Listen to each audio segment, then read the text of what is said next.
Hello, everyone, and welcome to the Hi-Rez Community Art Show. It's me, your girl, your mom, EnaBuns. And with me, as always, my effervescent land mermaid, my gorgeous librarian. I'm sorry, I have some books due. Please do not punish me. Please do. Anna, Bananamation, reeling. Oh, I didn't do the head first. Oh. Hi, I'm Okay, Anna. there she is. That was a close one. Yeah. Hi, everyone. Welcome. All right, so you guys know how it is. We're going to just jump right into some art, and we've got some doozies for y'all this year, month, day. Dude, I don't know what time Time is is such a. It's just a. It's concept. actually 3 a.m. right now, so. We're all in a simulation anyway, so it's fine. Exactly. If you guys remember last show, we asked you guys to give us your best cherry blossom inspired drawings, SMITE, gods, frolicking. So that's exactly what we got, mixed in with some truly wonderful work that isn't cherry blossom featured, but it's okay. We're good. Yeah. We just love all art here. So many beautiful pieces this time. yeah. So many good ones. should we jump in? I'm ready. All right, let's do this. First one up is by Egg Related with 2 Ds at the end, please. And it's Scotty. And Calder. Calder. Oh, I forgot. That's the cool. dog's name. Yeah, baby. Oh, and it's beautiful. And it's cherry blossoms, and she's chilling. This is so cute. Oh, it's so good. Good job. I love it. Anything with Scotty and Calder is Yeah. just... I love them. They're so cute. Reminds me of me and my dog. Yeah. Oh, I like how they did the leaves on the tree too. Yeah. I So feel much like that's... beautiful texture. I wonder if it's on Procreate or on Photoshop, but you can easily get like those cool leaf brushes. Dang, you know the tricks. Yeah. I'm all like, what? Just draw them all But the thing is, though, individually. this doesn't look like brushy. It like, doesn't, no. They did such a good job. Love the lens flare as well. They're really Yeah. hitting the effects on this one, and it looks fantastic. Thank you so much, Egg Related. Moving on to the next piece. Dun, dun, dun, dun. Dun, dun, dun. Here it is. This is by Kiwi the Demon, and Anna. There was talks on SMITE for a redraw or a remodel. So Take This Jungle Buff did a contest of people submitting like Artemis. Okay, somebody please draw that. Oh my God, Artemis. Oh my God. An Artemis rework, and there's so many beautiful submissions. Like, you guys really killed it. Oh, You really man. did. Honestly, like, we haven't had anything done to Artemis in a while, have we? She needs a facelift. Well, So we'll talk to our people. but first of all, let's just talk about Let's just this talk pic about this beautiful piece of art. by Kiwi the Demon. I love the antlers. The headdress is definitely a lot more grandiose than the jeweled diamond one that she has in her regular model. Yeah, I love all the moon themes too. Yeah. It's really nice. It's really pretty. It's I like her beautiful. claws. I know. I love that too. I want her to be more rough and Yeah. wild, and that's what she looks like. The face Especially, paint, yeah, yeah. that's what I was about to say. Yeah. Like little face paint as well. I love It's this. beautiful. Beautiful work. Thank you so much, Kiwi the Demon. Crossing my fingers that you won that contest or are going to win it, or whoever. Whoever wins. Everybody wins. They were. Yeah, In my heart, everybody that's wins. true. Right in the ticker. Moving on to to the third piece that we have. This is by Bray Arts with a Z. Yes. Oh my God, this is so cool. This is what I was really excited about. I wanted to see people take concept art and implement the cherry blossom motif to it. And this person did such a good job. This is Some Ona Morgan Le Fay. It's so cool. Such a cool Dude. concept for Morgan Le Fay too. Exactly, yeah. The fact that like her arm is a tree. It's like Tree yeah, roots. she's like been cursed. Or Yeah. it's got a really cool story to it overall as well. Yeah. I don't know. I'm digging this. You know what it is, Anna? What? It's stunning. Stunning. Stunning. It's right. Stunning. It's straight stunning. The sword. Can we talk about the sword? Can we talk about? Can I have that sword? Yeah. Oh, above my mantle. Ooh. How are you gonna sleep though? That's a bright sword. A little neon light. It's pretty bright. I love it. Nightlight. Oh yeah, there you go. Yeah, I'm Nightlight. scared of the dark, so I think that works. But yeah, Bray Arts. How dare you? This is How this dare is you be beautiful. so good, Bray. It's beautiful. So good. Like we might have to send this off. We might have to show this off to some Maybe we people. already have.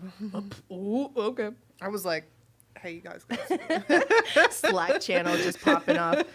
All right, thank you so much, Bray Arts, and please go check out all of our wonderful artists' Twitters. These are all their handles, especially since we can't really get to looking at a lot of their stuff for a long time. I know she did like a little write-up on the top right there, so please go check out the art for more details and whatnot. So many talented people too. Yes. They Now- deserve the look. Exactly. Moving on to number 4, we have this really cute and fitting piece for spring by Spacey Mail.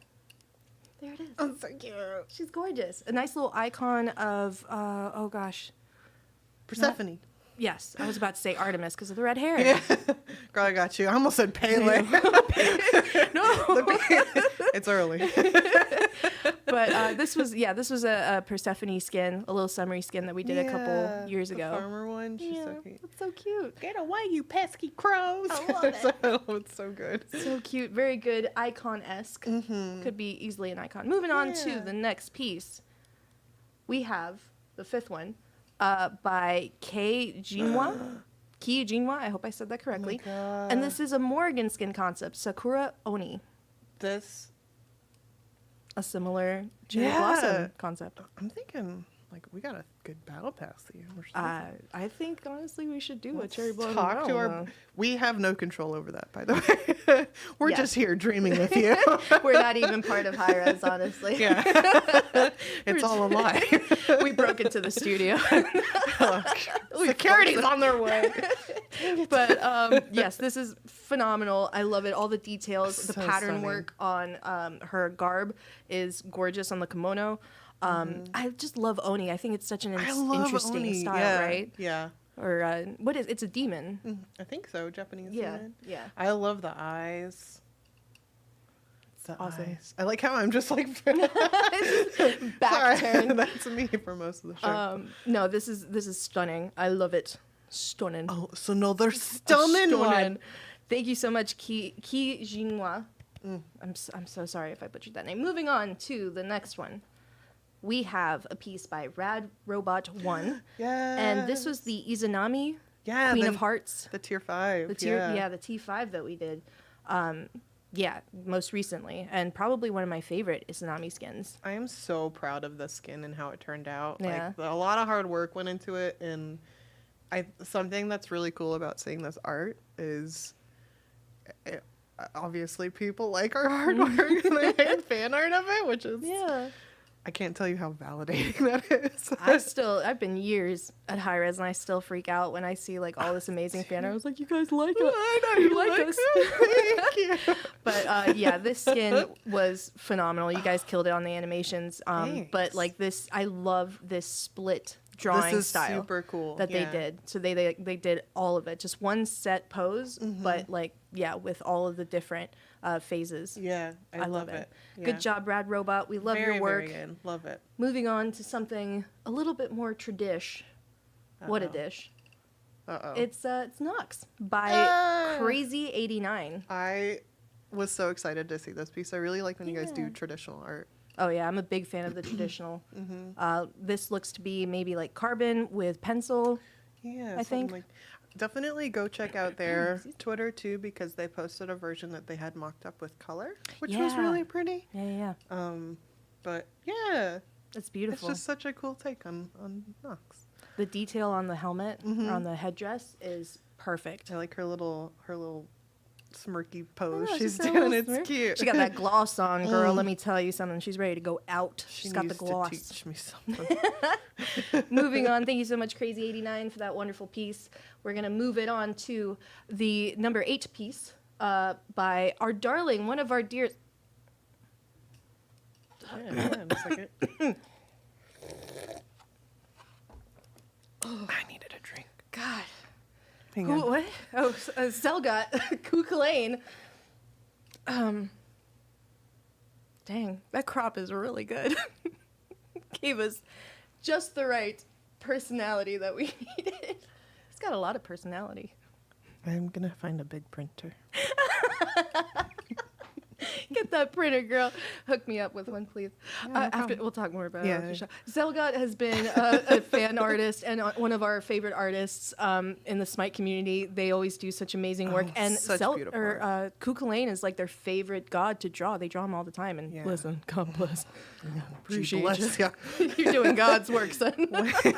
Zelgot, as always, this is like more Yeah. than just like It's Yeah. beautiful artwork, stunning as always. Your line work always Yeah. inspires me. Your mastery of muscle is something I wish to attain because I'm terrible at drawing muscles. So thank you so much, Selgot, you. for making me super thirsty. I'm gonna take another. Yeah, I'm gonna take another sip. Y'all gonna deal with this. I hope everybody heard that. All right, moving on, guys. That's enough nonsense. We're here to work. This is serious. This is our 9th piece. This is by Sammy Stooks, and it's a collie. Collie. She's just chilling. It's a regular Sunday for her. She's just out at the farmer's market. Out at the farmer's market. Right? It looks pretty on point. Yeah, she's getting her produce. And But this piece is really pretty. I love it. It's super rad. scary. Super cool. It's always great to see Collie. Yeah. I want to see more of her. Yeah, we need some more collie love in our lives, I think. The facial expression is solid. Yes, love it. Very good. All the detail on her armor is just so good, and it's like flat, you know. They're playing with flats. There's very minimal shading to it, and I like that because then you can see all the detail. I like the smoke coming out of the sensor. Thank you so Cool. much, Sammy Stooks. Moving on, guys. We made it, thankfully. I know. I'm so sorry. We've been here for forever. We can move on to the pick of the show, the top 10. This is by Ruviel and Cherry Blossom Hell. Yes. Yeah. But like her light side. The light side of that's one of my favorite Hell skins too. Like when she gets all scary, ghosty Japanese schoolgirl. This is beautiful. This is so good. I know, it's so perfect. It's like just her walking, just chilling. Yeah. She left the dark side at home. Yeah. Doesn't want to deal with that. It's windy though. Must be in Seattle. Yeah. Thank you so much, Ruviel, for this amazing piece. And thank you to all of our artists for submitting. And I apologize to the production team having to hear me gurgle and gargle because of Zelgot. It's their fault, not mine. Yeah, guys, so thank you. And we wanted to go ahead and establish a challenge like we do at the end of the show. We were thinking of doing, Mother's Day and Father's Day is coming up, right? Yes. So why not draw your favorite SMITE parents? Your parents. Yeah, just draw your parents. And just also, draw your parents. Yeah, just draw your parents in SMITE costumes. That'd be fun. And also, as like a neat little challenge, a little treat for y'all to end the show, we're going to do a 60-second speed draw of our favorite zaddy or daddies or parents or whatever. You know, just don't worry about it. Yeah. So if we can get the timer going, we can start this. So I guess I'll do like a little countdown real quick. All right, Anna, you ready? No, I don't have a color. All right, pick a color, girl. Okay. Okay. All right, we good? Yeah. All right, now, just draw your favorite daddy. Okay. All right, 3, 2, 1, go. I feel like we need like some music or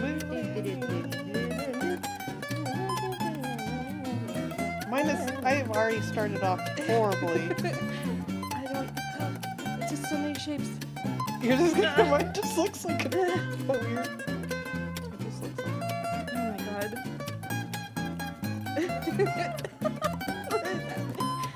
Mine doesn't look like anything. It's just a guy. It's just a show. Whatever. You guys will know exactly what it is. Oh god. Okay. I want to do an apron on him.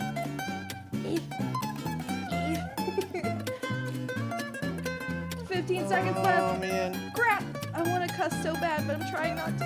I like cussing.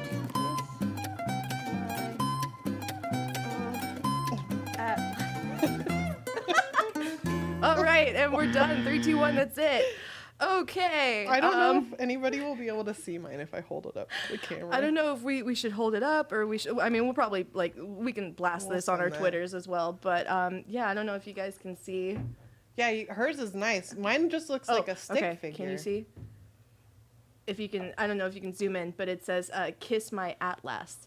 That's because it's Atlas, and he's the daddy. So yeah, there's mine. Thank you, everybody. This one's mine. Oh my god, I love it. It's kind of. It's obviously Merlin. Oh.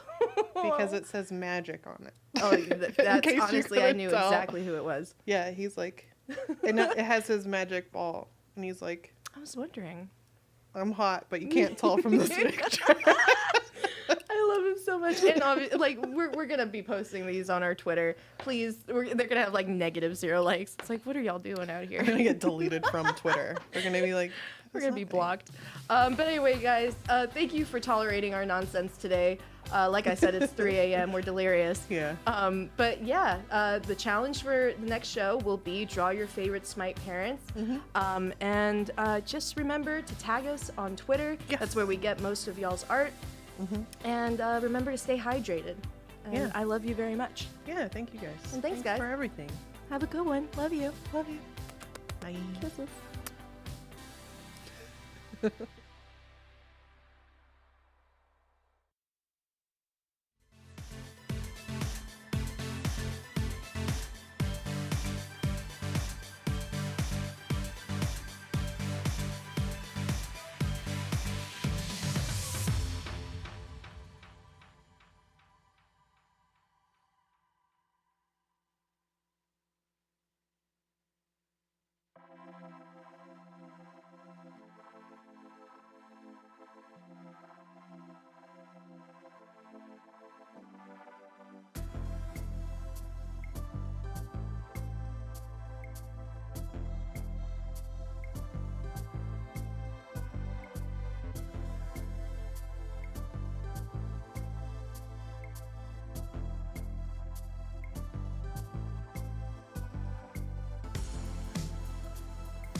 Well, it's time again to come and join your friends.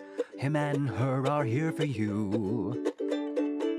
With passion unsurpassed, let's look back at Smite's past and have ourselves a couple goofs.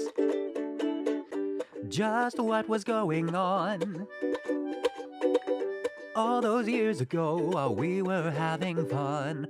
5, 4, 3, 2, 1, Smite. Hey, what's going on, everybody? Welcome to the newest episode of 54321 Smite. My name is Hi-Rez Andy, and I'm joined, as always, on my left, Titan Isaiah. What's up? And on my other left, Titan Tina? Is that what you go by? Yeah, whatever. Okay, cool. Tina. Chicken Dina. Hello, welcome, guys. How y'all doing? Doing good. I'm excited to go back to the past. Oh, Yes. Talk about wow. some cool stuff. I like your serious voice. Right. Let's do the whole thing like that. In a world where we Oh, go boy. back to the past. Dang, I got some trailers for you. Actually. Yeah, so if this is your first time watching the show, hey, thanks for doing that. But also, the whole setup of the show, so we take a look back 5 years, 4 years, 3 years, 2 years, and 1 year in Smite's past. We just kind of look at some old videos, have some goofs, some gas. We've been around for a while, so I don't know, it's just kind of more an excuse for us to hang out, and you're along for the ride. So, Talk about yeah. Smite. Yeah, exactly. But yeah, we're going to kick it off here with May 2017. So way back in 2017, the month was May. Do you remember it, Isaiah? I do. Okay. Very fondly, actually. Fondly. Yeah. Oh. Okay. Because it was one of our most ambitious adventures ever. It was. You're right. Trials of King Hercules, the community favorite. That's right. Lots of awesome stuff in that adventure. Yeah. Our first zone. That was I our know, first, right? Yeah. Our first Okay. kind of PvE dungeon Yeah. foray Yeah. into Smite. Lots of awesome stuff that was true. happening in there for sure. Yeah, Tina, you're like kind of a lore specialist. No. Is that fair to say? Well, I'm going to say it for you. Is Hercopolis, is that from anything real, or did we just No, put we Opolis just on the we end? just added Opolis at the end. All right, cool. What other gods would have like a good city name? Do you think? Najapolis? I'd live there. Persepolis. Persepolis. I hear it's lovely in the summer. But yeah. So yeah, Trials of King Hercules, that was around that time. By the way, I can't wait for Adventures to come back. I know, right? Coming up. I love it. But this was also the month that Daji was revealed. Yes, our fan favorite, another Yeah. fan favorite, Daji. Yeah. Super cool Chinese assassin. Had the powwow tech, and it was our first kind of take on like a burn character. Oh, okay. Pretty much Yeah. all of her abilities, you know, whatever she does, Yeah. you're taking some extra tick damage, Yeah. whether that be a basic attack or an extra ability. Yeah. Really cool passive that we brought Nice. into Smite for sure. Yeah. Also, this was the announcement and reveal of our very first crossover ever in Oh, Smite. yeah. Yes. This was Bob Ross Sylvanas, The which the OG. OG. It blows my mind. That was 5 years ago. By I the know. way, I remember like when we were filming these videos because we did the whole reenactment thing of like Bob Ross making a painting, and then we put Sylvanas like into the video. Like, gosh, that does not seem that long. I remember love we Bob did Ross. so many cool things Yeah. with that skin. Yeah. We did, of course, the skin, but then we Right. had the cool commercial. I believe we had a painting contest or something. Yeah, you're right. Where we yeah. had employees come in and like I painted some follow. That's right, you remember? Yeah. Oh no, I painted the squirrel with the D's nuts. Oh, that's That's exactly what it was. Yeah. true to the spirit of Bob Ross. No, because he had squirrel friends that he like. Yeah. He was Yeah, a in the tree, rehabber. yeah. No, like real life Bob Ross. Oh yeah. did yeah, really? he was a rehabber of squirrels. Oh, okay. Yeah. You are knowledgeable on Right? lore. The more you know. The deepest Bob Ross lore. That's awesome. But yeah, so actually, we're gonna go and throw to that trailer right now, and when we come back, we'll talk about what's the next year, 2018. I don't know, math's hard.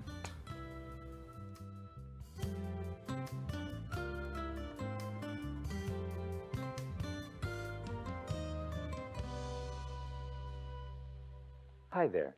I'm so glad you could join me today. I thought today we'd do something extra special. I'd like us to paint some happy trees with a particularly special happy tree. How does that sound, Grover? So let's have them graphically run the colors we'll be using today on screen.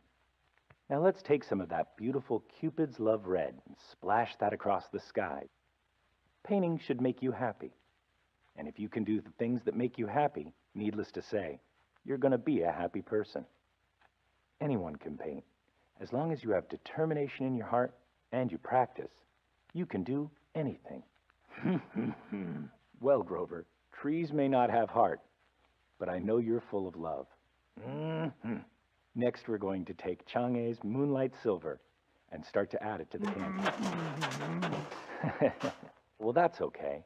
Remember, there are no mistakes, just happy little accidents.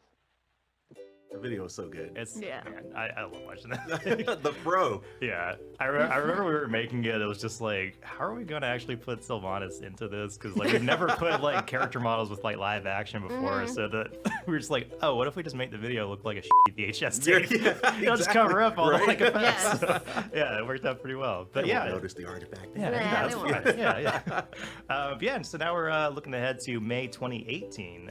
So this was the update called Lord of Darkness. This was when Chernobog came out. in Sweden. Yeah. Oh, voiced by my favorite, I Doug know. Cockle. Your man, Yeah. Doug Cockle. What else has Doug Cockle done? He's the voice of Geralt of Rivia in the game. Oh, the dude. I Yeah. see. The Okay. dude, Yeah. yeah. Gosh. All right, well, we can talk 20 minutes about that. I know, right? I really can. But no, this is also the patch that had Fat Loki Kabrakin in it. Oh, America's favorite I skin. know. The meme skins yeah, are exactly. Meme skin. so good. Fat Loki was like more of a community Sure, meme, sure. right? This is the first skin that we kind of took a meme Right. that was in the community, you know, Kabrakin's Yeah. Fat Loki, and just kind of made it a reality. for Right, sure. yeah. Oh, it's so good. But yeah, so this was also when tickets went on sale for HRX at DreamHack in man, 2018. back in the day. Man, 2018 again. That's crazy. Yep. Gosh, that was like such a good time. I know. Like I don't know, like in-person SMITE events. I like, love man. in-person SMITE events. There's miss nothing them. like meeting fans in person. Yeah, Right? for sure. It's the best. It It's is. the best. I don't know. Hopefully, I know. something Hopefully we soon. can I get don't back to it. I know Stu tweeted about it. Stu did tweet about it. He did. So we'll see. true. We're All crossing our fingers. We'd love to get A back lot to of it. people liked it. Yeah. So I'm That's hoping, true. you know, Did you like it, Tina? I did. I liked it and retweeted it. Yeah. Okay. Well, we've done all we can do. Right. But yeah, so we're going to take a look. So the video that we have for you now, it's not like Chernobog God Reveal. This was the Chernobog Lightning interview. So back in the day, we used to do these videos, Lightning interview, which I think we're starting to do some again with the esports crew. Nice. But we basically would have FDOT sit down with the devs of SMITE and basically have a hard 60 seconds and try to get as many questions in as he can. Usually to the effect of the developer getting very stressed out and FDOT laughing at them the whole time. But we're going to go and take a look at this video. This is the lightning interview for Chernobog. Hey, what's up, SMITE fans? Welcome to summertime, baby, and welcome to another lightning strike round. I'm here with designer Clumsy D, otherwise known as The Shot, and you put in a lot of work recently for the new God. How was it? Awesome. Can't wait to get to asking you some questions. This is all about Chernobog, right? Chernobog, yep, that's right. Darkness. So let's get Lord to of it. Darkness. Any chance for Baba Yaga in the Slavic pantheon? Yeah, you know, there's always a chance to get some more gods in the pantheon. If But Cherno means black, why isn't there anything black on the standard model? there's a lot of things black. You just gotta like close your eyes and you'll see all of them. Why isn't he an assassin? He's an assassin if he wanted to be an assassin. Is Chernobog secretly Arnold Schwarzenegger? He might be, but he might not know himself. Why does the Lord of Darkness glow red? He glows all sorts of colors. How does Chernobog wear hot pants? Really well, actually. Can we ship Chernobog and Kerninos? We can ship them both if you want to. Would Yeah. Chernobog date Thanatos since they're both death-loving edgelords? No, they hate each other. If Chernobog got married, would he buy a diamond or a crystal ring? Obsidian ring. Who would Chernobog dress as Halloween? To dress up as Hades. This is a good one. Does Chernobog like pancakes? Answer correctly. Waffles. How much would Chernobog churn if Chernobog could churn? He would churn like 3 turns. How does Chernobog maintain his luscious locks of hair? With some head and shoulders. Whoever does the photo edits for the lightning interview deserves a medal. That's not even a question. That's literally the director. Why doesn't Chernobog have a beard? He has a beard sometimes. Why is he shorter than Loki? Is he shorter than Loki? Will there be any Chernobog skins soon? Yes, very soon, in fact. Does he leave the toilet seat up? No, of course not. And last but not least, will there be a Chedarbog skin? And if so, will he shoot wedges of cheese or himself in the foot? I do like it, so maybe. Sounds like a lot of fun. This was a lot of fun. You guys all a lot of fun. He's all right. Chernobog, Clumsy D. We'll catch you later. Hey, welcome back, everybody. Yeah, so that was the lightning interview with FDOT. Yeah, that went well. Hey, that's like the reaction we had after every shoot. It was Yeah. Like, all right, That was well, it. Okay, cool. I guess we'll ship it. Yeah, so now we're looking ahead into May 2019. So this was an unrequested video to commemorate a certain detective rodent movie. Yeah. I'm trying to be, I don't want legal to yell at me. But we did a rap Exactly. Yeah. celebrating the SMITE gods. Right, yeah. Which, hey, we had our very own Titan Cupcake. know. Well, actually, she's Hi-Rez Cupcake Right. now. And Isaiah, you also lended your Yeah, vocals. a little bit of vocals there. Yeah, you know? yeah. That was good. Oh boy. Your velvety, Oh, here we silky go, here we go. smooth to- Oh, there here it we is. go. Oh, man. boy. The intimidating countdown behind us. to be the best Yes. there ever was. Oh man, it's so good. So this month, Titan Cupcake was also pulling double duty. We Double had doo-doo? double duty. Sorry. She's like, speaking of hurling trash everywhere, we did a gem sale video We sure did. with Cupcake where we just threw a bunch of trash Yeah, at I her. know. She's It was Poor a thing. gemstorm. That yeah, gemstorm it was real. a gem store. Yeah. Yeah. Oh yeah. Let's look at it.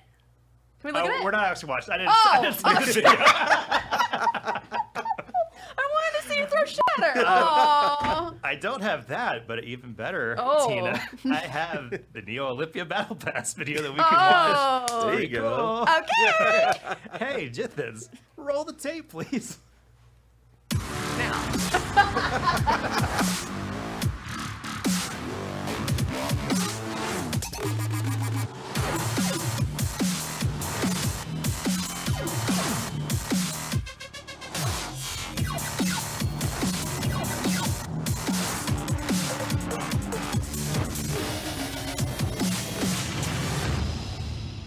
But yeah, so now we're getting into May 2020. So in May 2020, this is where we announced the final boss battle pass. Yeah. Yeah.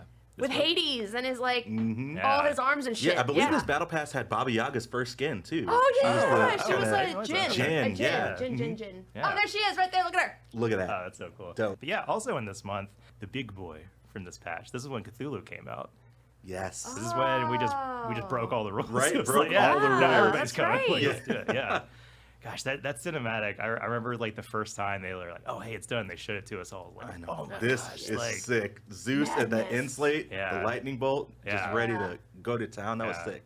That I was- remember on the community side too. Yeah. We did some really cool kind of like horror themed teasers and Yeah. stuff, and like waking up in the middle of the night, posting cryptic tweets, and then like Oh, that's- deleting them and stuff like that's that. Oh yeah, I remember because you did the like the kind of The distorted weird- Yeah, text. the Oh, weird yeah, text that and was, stuff. That's like Yeah. upside That was down and awesome. shit. Yeah, I remember. Yeah, that was was so, awesome. yeah, that was so cool. But yeah, so I You think guys are really good at your jobs. Oh, yeah, Hey, you you good at are your job too. too, Tina. hey, Sometimes. it's just sometimes. Sometimes. How long have you been at Hi-Rez, do you know? You know, I don't. That's why I'm asking. probably like 9 years. 9 years. Yeah. All right. You're one of the OGs. I was there right? when you were there. I came like a year after you. I think Isaiah was like a year after me. Yeah, I've been here, what, 7? Yeah. 8? I can't remember. Yeah. Good for you, Right? Isaiah. Yeah. We just need like a 6 to like complete the Right? whole like. To try the, Yeah, the just- triad. Yeah. The 4? I don't know what The- triad, but what is the 4? The Quattro. Yeah, the Quattro. Espanol. that's all I know. I'm not very smart. I don't even know what we're talking about. I know, right? We got derailed. Yeah, sorry. But no, so this is when Cthulhu came out. So we actually have that dope cinematic here for y'all to watch. Let's look at You it. could go on YouTube if you wanted, but you're here. Right. So let's watch it. Yeah. Here's Cthulhu.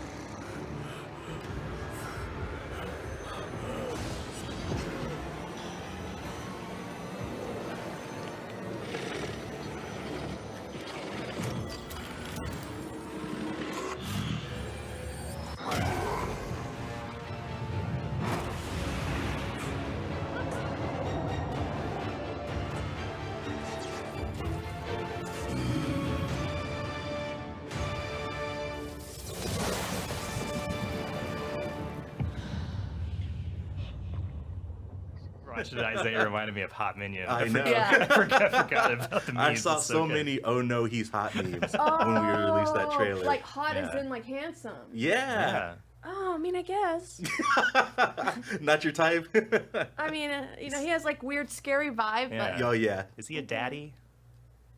Or a zaddy? Yeah, there's that. What the hell's the difference? I don't know. What is a zaddy? Jithins, do you know what a zaddy is? No Okay, clue. He says no, no clue. all right, he's looking it up now. He's telling us to move on with the show. Yeah, he's like, Okay, he's like, I'm tired of your shit, guys. So, anyway, all right, enough of hot minions. Let's talk about hot updates. Yeah, Yes! there we go. So in May 2021, so this is when Morgan Le Fay was actually revealed. Another dope cinematic. That- No, that she's was good, hot. Yeah, Yeah. yeah, exactly. Yeah. She's hot. Morgan Le Fay is a daddy for sure. Yeah. Yeah. That cinematic was so cool. Like having Arthur and Merlin, like just having kind of like a moment of them, like, oh, this is just how they kind of like live their lives, like they're training. Yeah. Like you get kind of a little bit of a taste of like what their relationship is like. Yeah. And then it's like, oh no, she's coming. I know, right? Like that, yeah. Yeah, so this was Morgan Le Fay. She was revealed here. This is also when we revealed Athena's visual update, which No more Russian voice. Well, you can Yeah. still use it if you have That's the true. classic skin, but Yeah. yeah. Team put in a ton of work, and I Yeah. know the Athena remodel went over really, really well with the community. yeah, for sure. Art was beautiful. It was. What was also beautiful, this is when Persephone's rework was also rolled Maybe out not as well. so beautiful to some people out there in the community, but definitely made her Yeah. a little bit more accessible for Mm-hmm. newer players.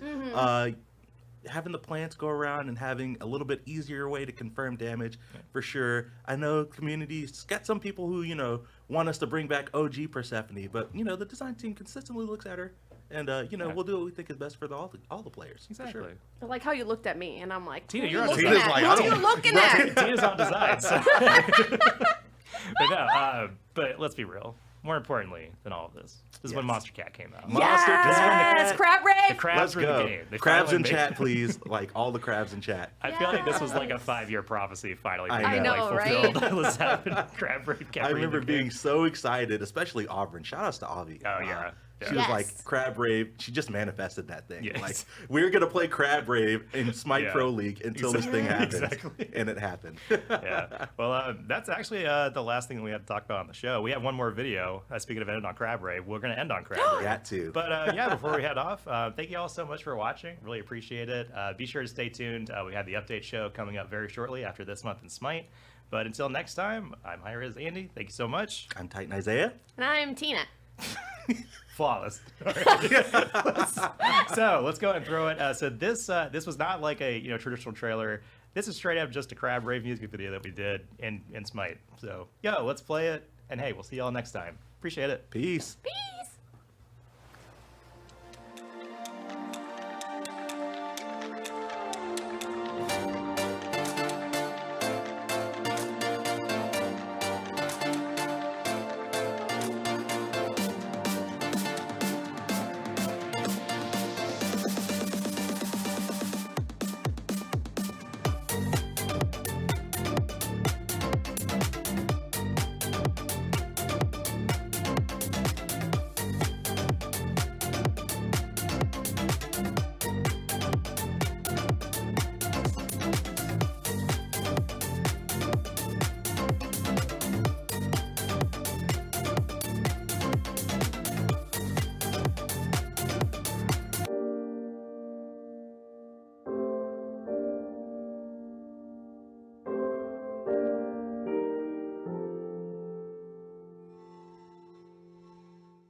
Welcome back to This Month in Smite, the monthly, bi-monthly, tri-monthly, we do it every couple of months, clip show where I go through the entirety of the Twitch directory and make sure that you guys at home can see the best clips that happen in the game.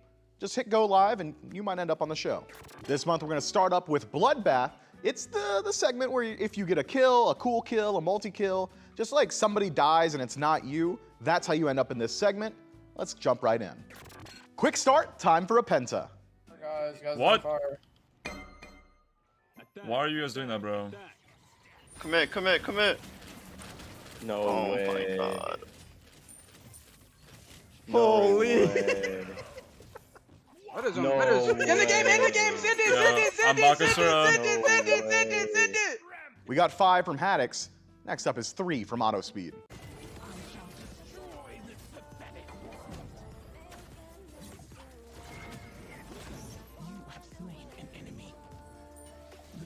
The Bloodforge proc. Oh my god, the Bloodforge proc.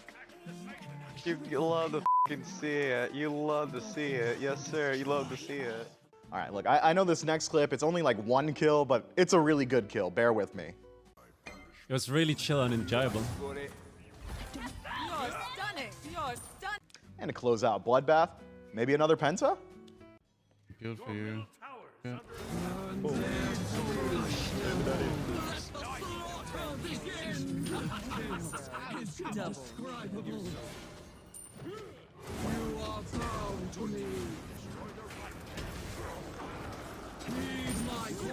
Kill this guy! Oh, he blocked. No. Daddy.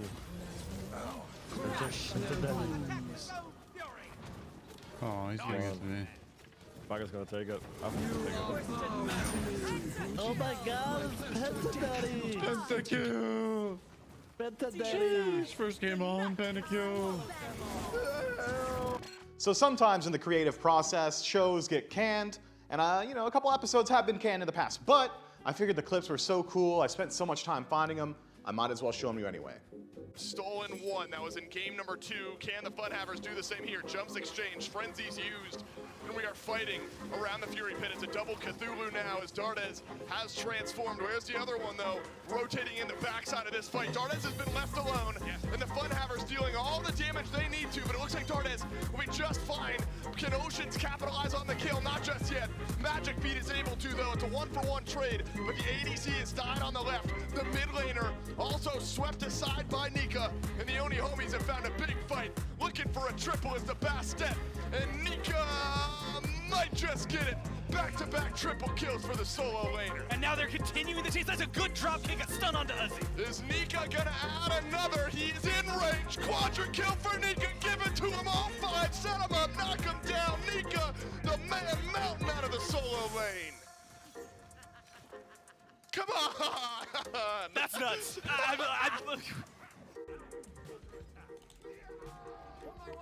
This Osiris. Oh.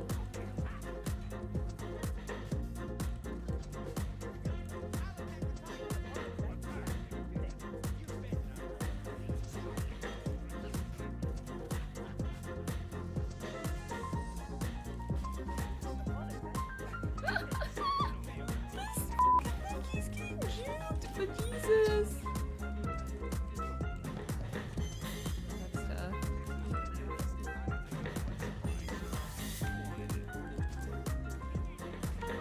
Oh!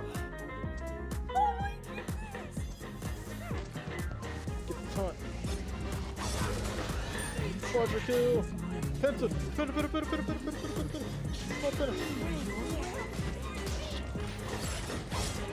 Penta kill. Oh, second penta kill. Hold on. Aquí, mijo. Aquí, por favor. Penta kill. Penta kill. Wait, penta kill. Get it. Help me out here. Help me out, lady. The penta. Next up is the community segment. Yeah, you guys do stuff, I see it, and then I put it into the show. That's crazy how it happens, right? Autospeed, you know, the guy from the Bloodbath segment, back at it again to teach you guys how to dance around the fire giant. Yo, chat, get ready, clip this play. Their mic was surprising. Hey. Adapting still got it.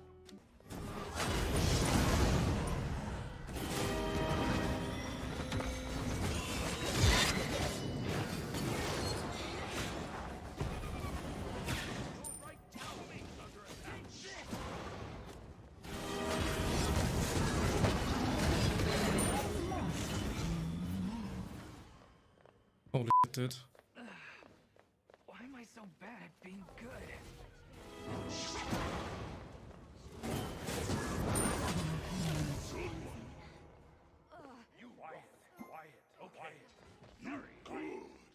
They got hit with the fucking breakdance. The little salsa. Super 1-2. Sometimes you leave your team behind to make a game-winning play. This is not one of those times. The Incon leaves his team to bully somebody.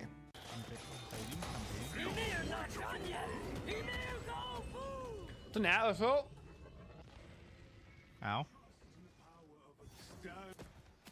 America to the rescue.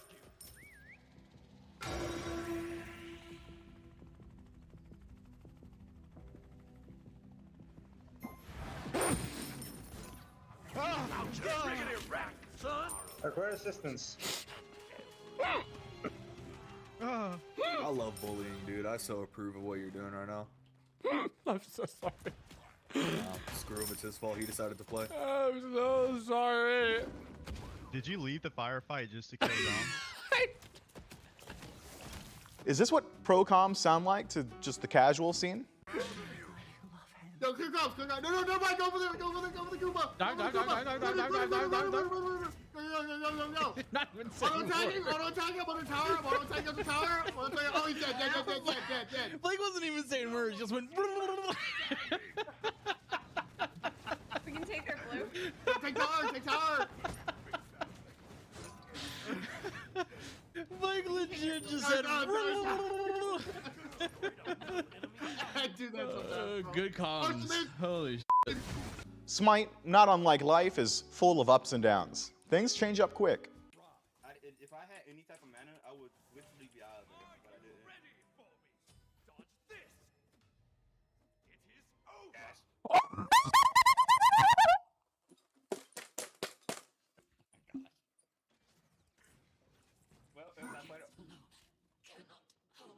Fudge, that sure was unfortunate. Yo, you broke that man ankles to a cave.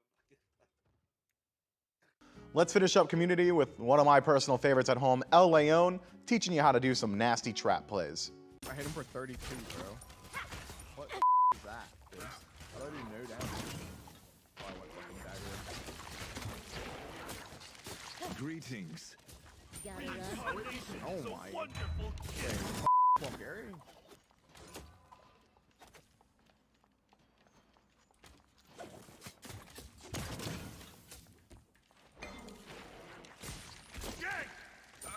Bro, what I just did has to go on World Star.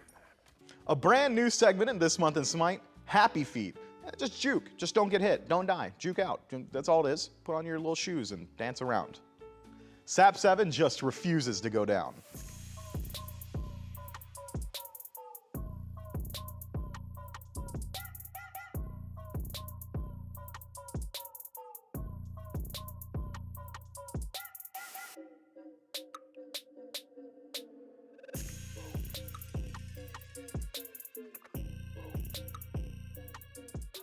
Normally, Nika, pro Nika, just luxuriates in a miasma of death and the despair.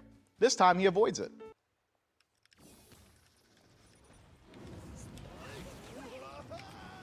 Beast mode. Okay. Hey, shut that down. Young man Isart just refuses to release his grip on the mortal coil.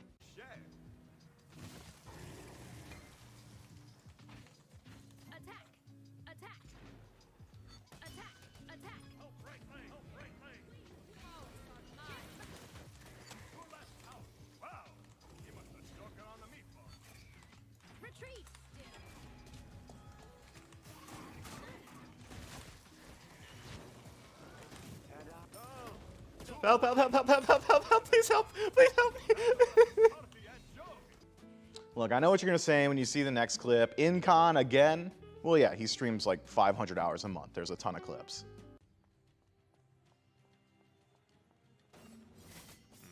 I'm for it timing for sure.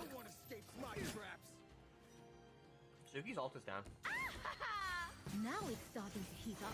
Oh yeah, he did. You have slain an Good call. What can I say except you're welcome? Oh my Ooh, sick burn.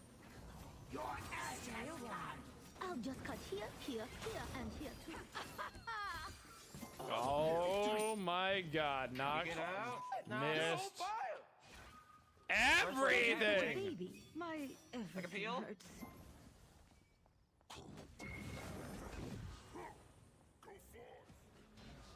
I didn't say you could leave. I'll just cut here, here, here, and here too. Holy cow, dude. Oh, they are mad. This might be another new segment. I'm not super sure. It's called Weirdos, though. Anyway, Weirdos. The SMITE community is full of big personalities and interesting interactions, so I figured, why not highlight some of them here?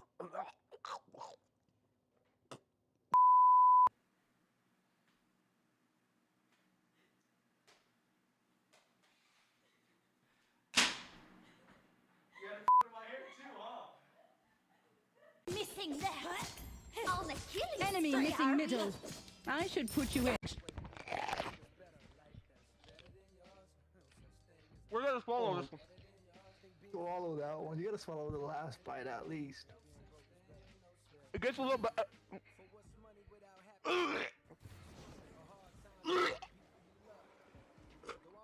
I actually can't. I actually can't. I actually can't, dude. It's so spicy, dude.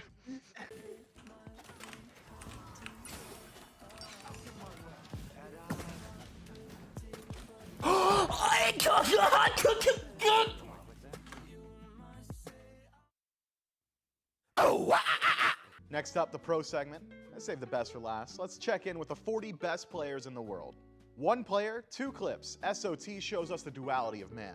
I'm gonna go these guys up.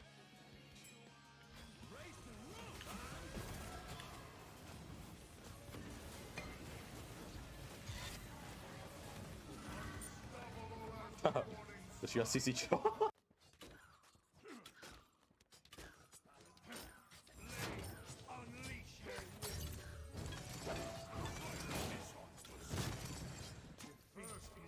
Oh my. Not a whole lot of duality in the next two clips, but it still is one player. There is a whole lot of world champion, though.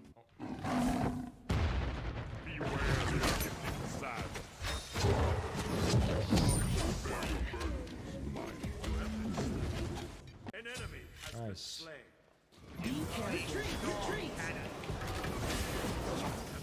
Okay. Double kill. Bro, look at this Susano.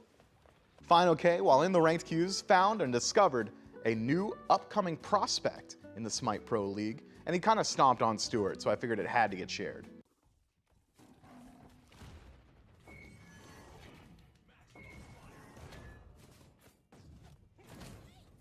Oh! Oh! The wombo combo! That was sick. Oh, this guy's just gonna kill him.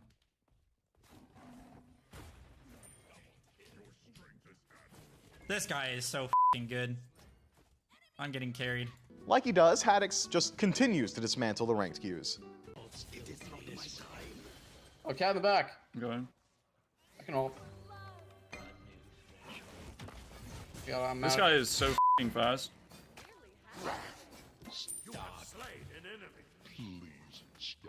Absolutely rolled in smoke, though. Sheesh. Remember earlier when I popped in and let you guys know that an episode got canned, but we have more clips? Yeah, it's still true.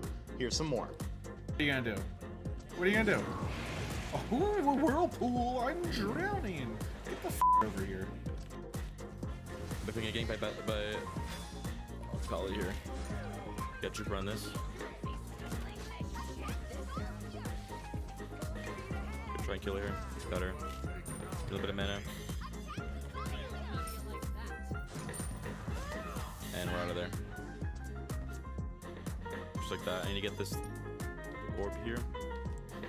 Kill her, I think. Just like that. And we kill both. Too easy, honestly. You bitch!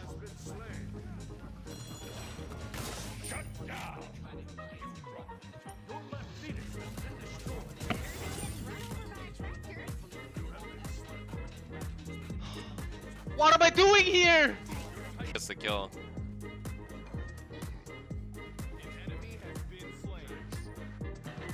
Oh!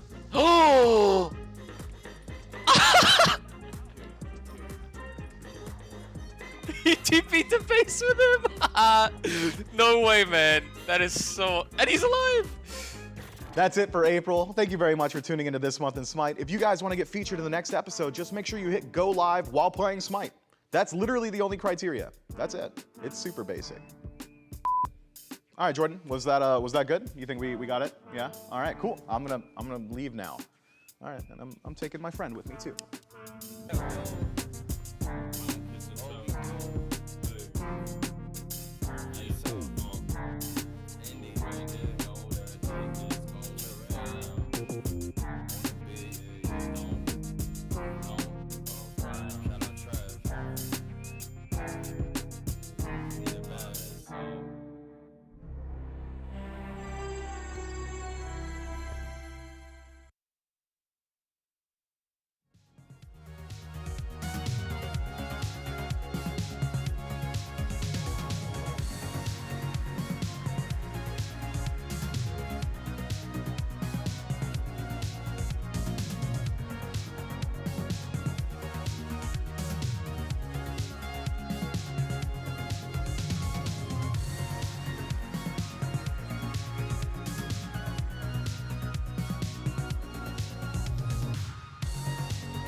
fans.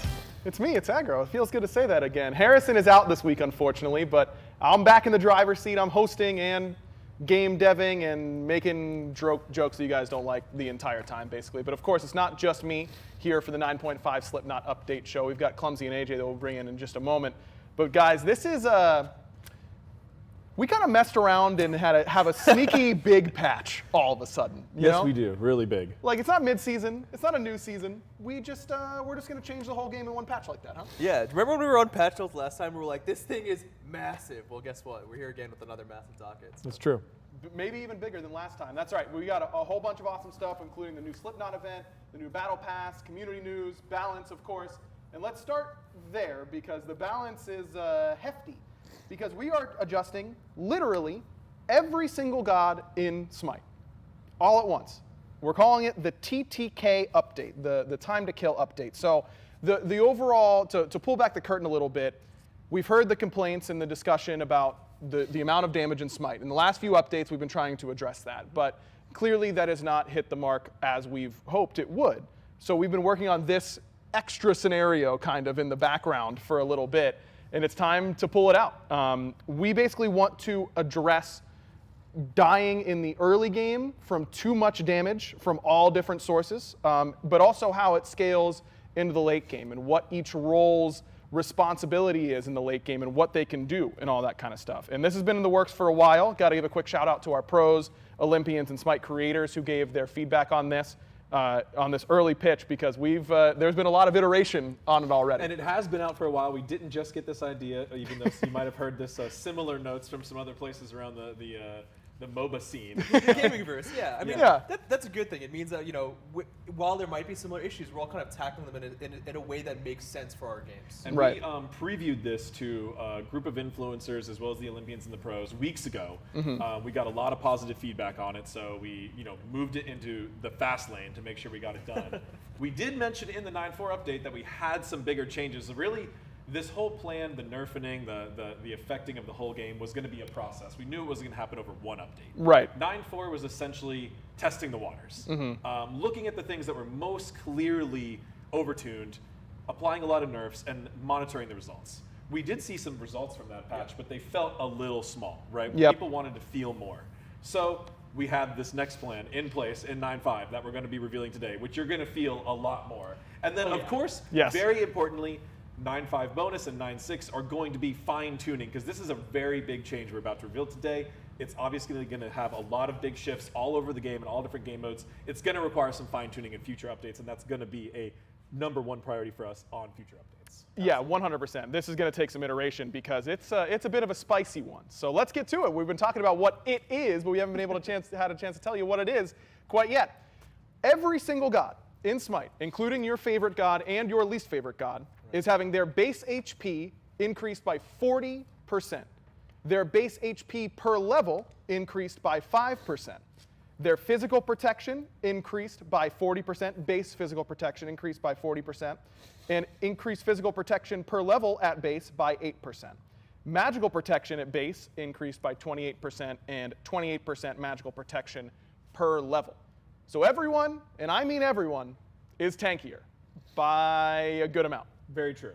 And you can feel it, for sure. So our #1 goal with these updates was to make sure that this would be a change that all players would feel immediately.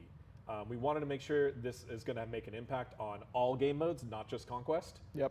We wanted to put an especially heavy balance towards the early game because we know that that is the most volatile part of the game. If you immediately start losing, you take an early death, that's very painful. So most of these buffs are applied to the early game. We did apply these by percentage, which has a couple of effects. One is it is going to actually give tanky gods a larger increase than squishy gods. Yep. But we wanted to preserve the differences between our classes. If we had added a flat number of HP to everyone, that would have merged the classes a little bit closer together. So we wanted to make sure the tanky gods still felt like the tankiest gods in the game and vice versa. We also shifted the numbers here a little bit with magical protections because those are so heavily front-loaded already. Yep. All gods in the game have a huge amount of magical protections at start and then gain a very small amount. So actually the way the numbers worked out, the 28 plus 28 is equivalent to 40 plus 8, we just shifted that so that it's not as heavily front-loaded at level 1. So that is a little bit of a shift. But there's a very long write-up by me in the patch notes that explains a lot of the process here, a lot of the thinking, why we did the numbers in this way. It's something that Clumsy has been running tests on with the dev team and the playtest team. We've had the pro players actually scrimming on it since Friday, which is very exciting. We'll talk a little bit more about that later. Feedback there. So a lot of information to be learned here, but what we're going to see is it's going to be much harder to lose the game in the first few minutes. Yeah, it's going to be really important. I mean, we saw a lot of feedback based on the last one. We talked about having this kind of a two-step process, but even further on with the implications, of course. And one of the things that we did last time was hitting a lot of the late game power items. We wanted to gather feedback. We wanted to see kind of the severity of what we'd be needing in this next step. So right now, the time to kill early game, the first few levels, is going to be it's going to be pretty tough to kind of get ganks in whatever level, whatever lane it might be, and you probably won't be dying as you might do for the first set of abilities. But that's the goal. The goal is for the first set of abilities, the first kind of ganks that you receive, to probably not take you right out of the game. Yeah, exactly, and it's all about the overall pacing of the game. I'm not. I'm sure everyone hears every god gets tankier and thinks like, oh my god, it's tank meta instantly. But the fact that the backliners are also getting proportionally tanky in response has really changed the entire dynamic of our playtests. I mean, the way that you can interact with a warrior who's built full damage, they don't threaten you as nearly as much anymore, and it lets you play a lot more aggressively as a backliner. And also one of the last things is, this route, when we talked about it, for all the different ways we can accomplish the same thing, was kind of the one that was the most feasible, the one that hit everyone kind of in the same way, in the most fair way, right? Because another fan favorite approach is to kind of hit every single god in the game with damage nerfs across the board. And that, while we considered it, wasn't off the table per se, it was something that was probably a little bit more open to subjectivity. It's inconsistent. It's inconsistent. We can't hit everyone the same way. We probably shouldn't be able to hit every single god the same way. They don't always require the exact same damage nerf. Some gods have base abilities or scalings that are already extremely low. So if you hit that the same ratio as everyone else, then they just go to 0 damage for some components of an ability. It just didn't quite make sense. This way, we accomplished the same thing, but kind of with the reverse. Instead of reducing everyone's damage, we're increasing their effective HP.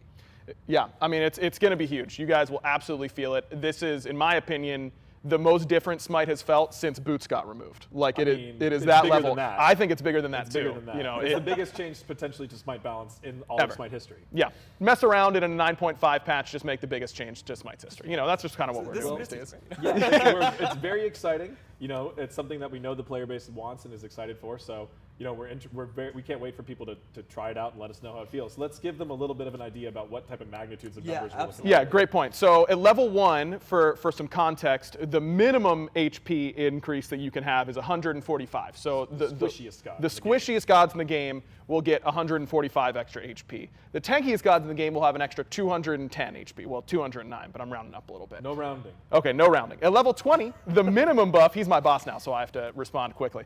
At level 20, the minimum buff for the squishiest gods in the game, they'll have 202 extra HP, whereas the tankiest gods of the game, Guardians and things like that, will have 304 HP after this change. Physical protections, level 1, minimum 3.5 or 4 physical protections, or up to 9.5 physical protections. And then at level 20, you can have up to 7.5 more, or 7.4, sorry, no rounding, physical protections, or 14.5 physical protections. And magical protections, all gods have the same. That's a little nugget of truth for you there, that all magical protections are the same for all gods. Though you will have 8.65 more magical protections at level 1 and 13.44 magical protections at level 20. So the big one is that you're going to feel, I think, is that HP, but also minions won't be dealing quite as much damage to you. There's going to be a lot of different fallouts from this. There's a whole bunch of other stuff that's going to be shaking up the game too, not just this, This update is really huge. To expand a little bit more on those numbers, we really wanted to tune this around making sure you can survive another direct hit from an ability, right? We have various abilities in Smite. They can do roughly, we think, 100 damage is a high damaging ability at level 1. When you account for some early starting power as well as some item procs and stuff like that, you get a little bit more. So that 145 health for the squishy gods felt really important to us because that's where you can make sure you can take another direct hit. If that jungler blinks on you in mid lane right away, you can take another direct whole ability to the face and not die. Now, depending on your skill level, this might seem like it's impossible to die at level 1 now, or it might seem like it's not enough. We've seen a lot of different feedback about that, so we're excited to see how it actually plays out with the whole player base. But all of these numbers were really focused on the level 1 and 2 and 3 experience and making sure that one small positional mistake wouldn't immediately get you killed. So you can take that extra ability, the extra protections also help that. We wanted to do health and protections to make sure that we kept the game relatively in balance proportionally from where it is now. Like if we just did health, then potentially other things that do % health damage or % healing would have been more impactful, but doing health and protections all together and all gods together at the percentage, again, we were really focusing on consistency. So a lot of those things all very closely connected. Ironically enough, it has created some really interesting scenarios where gods you think might be better are actually not that much better. Gods you think might be worse are way better. It's a lot of big shifts, but that's also what our pros really wanted. And from what we can tell from our players, that's also what people really wanted. Change the game up, make a lot of new gods better, and a lot of gods might be better, not so good. This really does that. Yep, I don't think, like we said, the game has felt more different than it ever has, while still maintaining a lot of the same fun aspects. It feels like I have a million new things to try, and that's very exciting. So I'm excited for you guys to get a hands on it as well. And that's not all that we're doing, of course. We've got balance that we're going to go into a little bit more, but we also have a brand new Conquest refresh here coming on in the map that we're going to be able to go into. The Knights Keep Conquest map is going to be what we're doing here in 9.5. We've got new map decorations, a new obelisk system, and a new siege engine. That's right, all you siege mains. Siege? You only got to get one more person, and then you can queue up for Conquest, and you get some of that siege feeling. Or Slash players, you know, you can kind of do it as is. Yeah, the Knights Keep Conquest map, one of the most stunning map geometries I think that we've had in the duo lane in particular. I mean, this area and the new area in duo, absolutely awesome. It's really cool. There's a big new castle art asset added to the outside of the duo lane that would have been that vista or cliff. Now you'll see a medieval style, Arthurian style castle there. Hint, hint. What? The main focus of this is a really big Conquest update, let's just say. Season 9 was something we experimented with a lot of different mechanics, a lot of different balance changes, and we got a lot of feedback over the last coming months.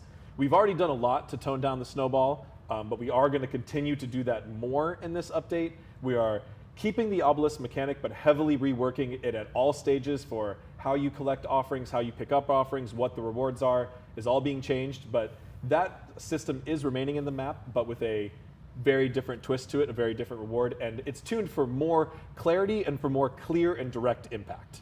Yeah, I think that once we get a chance to go in game and show it to everybody, it's going to make they're going to be wowed first of all by the visuals of the map, we hope, but also kind of explaining this new obelisk mechanic and everything that we have going on. Because overall, I think that the obelisk mechanic as a whole has been very, very positive. It's kind of a new way to play the map and force different rotations and timings and a new objective to play around that doesn't just instantly give you a ton of golden experience like a Gold Fury would or a Pyromancer would, anything like that.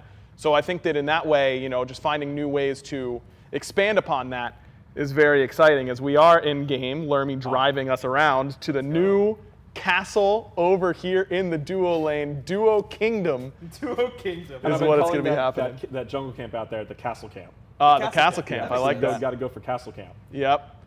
So, yeah, there is so many changes to this Conquest map. You're going to want to check the patch notes for all of them. There's a lot of very specific changes to jungle camps and their values and their tankiness, their health, and their XP and gold. If you find that a little bit difficult to read, just check the dev notes for the main summaries. You know, and of course here today we're going to try to give you the main summaries. So first off, this beautiful new castle. Shout out to the environment team for doing a great job here. We wanted just a very new focal point to this lane to give it a new and unique look. So you can see that here. It's gorgeous.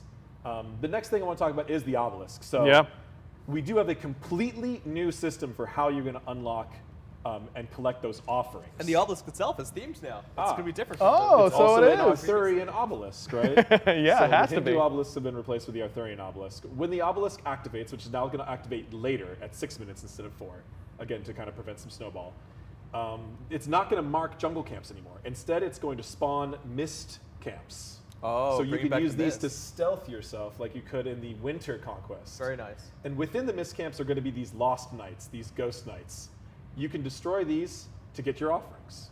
This is the only source of offerings outside of stealing from your opponent. So when all the mist camps spawn, you can see they're marked by the little chalice icon on the mini-map. You can pick these up to fill up your obelisk, or you can lurk and hide and wait in there and see if someone else will come to try to steal them and you can ambush them from the stealth. I've been hiding in the mist and playtests. Yeah, man. I love it. We can see some safe ones. We can see some contestable ones, right by the castle camp. I think we saw a mist camp over there. Yep. Yeah. So again, clarity and simplicity. We're keeping the loop similar, but making it a little more focused. So only offerings will drop from mist camps. All of the mist camps will spawn in the same place at the same time every time the obelisks activate. They will have their own unique respawn timers, which I believe is 60 seconds, but correct me if I'm wrong. There's too many numbers for me to remember all of them. I'm even cheating with my phone here, trying to make sure I have most of them correct. But you'll collect the offerings from there. When you fill up your obelisk, you're going to get a completely new reward as well. We found the scepter was pretty interesting, but it was difficult to apply. It had a lot of complicated follow-up actions that required. Now, when you complete your obelisk, you're going to get a trebuchet siege engine that will spawn on your side of the battleground. Very cool. It's going to stay in your Phoenix until someone on your team walks up to it to activate it, and then it's going to push the lane that it's in. It's going to also spawn in the lane that has the most healthy towers in it. Yeah, I think that knowing exactly where, it's very easy and very clear to see which lane it's going to go to. It's just, we got it, what enemy tower is the which lane has the healthiest tower. There you go, right there. We can see that the obelisk filled up, and a new mini-map icon shows up on the dual-side Phoenix here. Yep, so Lermy goes back to base. It won't start until you give it a little shove, but you don't, as we all know, these escort quests in games are the worst when you have to stand next to it forever, when they're so slow. So all you've got to do is tap a toe inside of it. It's got some little guard minions with it too. They can do the escorting, you know? I'm a god. I've got stuff to go and do. Joust medieval minions. Yep. Coming back. So this trebuchet also has a very unique type of combat that we don't usually see in our Siege Juggernauts. So this trebuchet has very specifically only a long-range attack. It cannot defend itself at short range. It won't hit things too close to it, but it will be able to lob fireballs and hit enemy structures and minions. And it can hit enemy structures from outside of the tower radius. Yep. Yeah. So this is a particularly powerful push tool. It starts a little weak in the early game with a little bit of a low HP pool, but that HP pool will scale up into the late game, and it makes for a very powerful way, a completely new way to siege the towers, where you kind of create this front line of gods that can stand outside the enemy tower range, but between the trebuchet here, like in that narrow space, and they can defend the trebuchet without actually setting foot in tower range. And you can see it did a pretty nice chunk of damage to that tower. Yeah, just keep going. I mean, yeah, it just keeps going. It does take a little bit of damage each time it fires, so that it can't just push forever. Good to bring that up. But I think that the big thing that there is a little bit of a learning curve around this objective, but in a very fun way. Like if your team doesn't want to group up and push with it, fine. You can just push it along and it'll do its thing, and it can get a couple tower shots in and everyone's happy. But when you're playing as a coordinated group, you're playing with your friends, hey guys, we've got the trebuchet, let's come take this tower. It has felt very, very impactful in those moments when 4 people show up in my solo lane with a trebuchet and I'm like, hello, I'm going to lose my tower. It's an objective just like anything else in Smite, so you have so many different ways to play it, right? You can have one person defend it, but then if you get out-rotated on, it encourages a lot of interesting early game rotations you might not see, like 4 people showing up in the solo lane unexpectedly, which is exciting. Lermy. If you completely leave it alone, though, it can be pretty easy to just go counter kill. Jungler can swing by and just shred this thing up in a minute, right? Yep. A second. A few seconds, A few seconds. Right. So it is something like that you have to play to, or you can ignore it. It is really up to you how you want to fight and play into it. Yeah, I think that there's a lot of different applications that players are going to have to learn how to use, but that's exciting. That's what you play MOBAs for, is to try and learn. What we like about this with the Obelisk is offerings much more clear, always from the same sources, always in the same locations, and reward much more clear. It's a big objective on the map that's doing a thing, as opposed to a more high skill-oriented individual player buff. And worth noting that these trebuchets, like we said, don't start until you touch it, and they will stay at your Phoenix line as long as you'd like. Right. So if you want to stack up some trebuchets in multiple lanes or in the same lane, use them as a defensive tool. You can use them as a defensive tool. You can use them to the mid game. You know, we want to go to Fire Giant. Let's shove 2 trebuchets at the same time, and then it becomes very difficult to defend against. So it's really cool. Definitely a new dynamic to the Conquest map, but one that I'm excited to see players get their hands on. Now, before we go into just the large amount of balance across this whole map, have to mention that we obviously had to take the time to kill adjustments into factor with a lot of our changes on the map. Yep. So in order to do that, we really have 2 big passes across the map. One is we're doing a lot of changes to the XP and gold sources. The things we're doing in that way, first of all, is we're fine-tuning a lot of them. So we're making more individual harpies. So here you can see the green buff has been changed to green harpy trio camp. We're going to be adjusting individually the camps across the map. So jungle camps, red to purple to green to blue to speed, do not have to share the same total XP or gold values anymore. Also, we made more different types of harpy and more different colors of harpy, so we can be more fine-tuned with how much experience is in different places. You can see that mid here now has 3 blue harpies on each side. Yep. So there's just a lot of shifting going on here. I don't want to say that this means that this camp is like directly worth more or less than it did before, because it's a little complicated. But what I will say is that generally, a lot of these camps are worth a little bit more, but the contestable ones are respawning less often. That's another thing to focus fights towards more specific times and to prevent snowball. And then everything in the jungle has generally gotten tankier, so it's a little bit slower to clear. That's another key goal for the Conquest, just bring the pacing down a little bit, but not too much. And everything in the jungle hits really hard back. Very hard. Because everyone's getting so tanky, and we wanted jungle camps to be a little bit more scary, we had to really buff this hard. Yep. So jungle camps hit hard. Jungle bosses also hit hard. Yes. Yeah, jungle bosses There's especially. so many specifics in here to go through. I don't even know how we're going to rattle them all off. Yeah, I think that for the most part, that's kind of the thing you just need to know is that mages beware of red. Whoever's playing mid, beware of red. Beware of taking Gold Fury. We also did a few things where now Gold Fury, Fire Giant, and Pyromancer, their offhand abilities will deal magic damage, while their basics still deal physical. So you'll need to tank up in both ways against those. Also, potentially one of the most important changes on the map. Minions are now going to be tankier as well. So you're going to be spending more time in lane. It's going to take a little longer to clear those minions. That could potentially have really big effects on which gods become viable, how junglers plan their paths, which contestable objectives you go for. So we really just wanted to, outside of the time to kill changes, which are for everyone, we also wanted to create a lot of really meaningful and impactful shifts to the Conquest game mode to make sure that we really took the feedback of 9.4. Yeah, this is a lot of stuff, but it doesn't really feel different. Right. We took that personally. You're going to be feeling it now. And we took that personally. And we woke up. No more sleeping.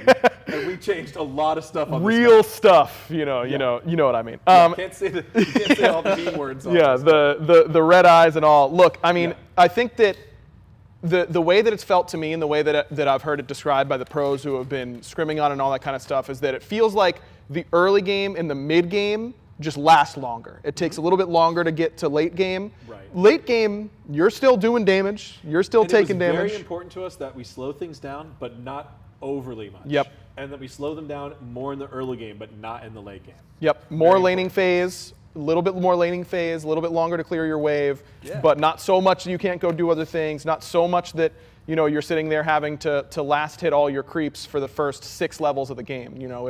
It's still all about fighting, all about being active, just slowing you down a little bit. And the game. We're so excited about this. We're struggling to make sure we keep our language PG-13, which will be difficult for the Slipknot lyrics as well. But true. They're the real deal. The last very most exciting. Okay, I was like, we still have one more thing right here. Very exciting change still in the Conquest map and all maps is that towers are getting significantly scarier. They're getting big HP buffs in the Conquest map, especially the Titan getting a huge amount of additional HP, as well as more HP it gets from each structure on the map. Also, all towers are being increased their base damage by a significant amount, and all towers and phoenixes are now going to have 30% penetration built into their shots. These towers hit a lot harder. We had to be careful again because we made everyone tankier. So we buffed towers a little bit, then potentially it's still easier to tower dive than it was last patch. Right. So we had to really go hard to make sure that these towers are very scary. So can we confirm that towers with this patch are going to be scarier than they were before, even with the TTK changes in mind? Oh, yes. Except maybe for very early game, very tanky. Right. You might be able to essentially tank a similar number of total tower shots like in a tier 1, but it's going to ramp up, and that's with the penetration, that's going to start to factor in a lot more. And throughout the game, it's going to matter a lot more. You're going to take a lot more. Squishies are going to take a lot more damage from towers. This will be much harder for assassins to early game tower dive. Yeah. And you have more HP as the the mage or whatever hunter being dove. Right. So it will be harder to dive you in that sense as well. I mean, I'll tell you, we did a play test with a lot of the esports gang, and the towers killed me way more than Mifflin did. Oh yeah, okay. It was. I remember one of the first play tests. I got 3-man dove in mid, and I was just running in circles, yelling to myself, "Towers are scary now! Towers are scary now!" And they like all died. These opponents just drop. I think they did get me, but it was like a 3-for-1. Yeah, it is insane how much damage they were taking so much damage from the tower, and they were standing there so long, and they were like They were not realizing how much giving it the respect they weren't it respecting needs. it yet because it's new. So, shout out to you players out there watching the show. You're going to have your homework done. You'll be ahead of the curve.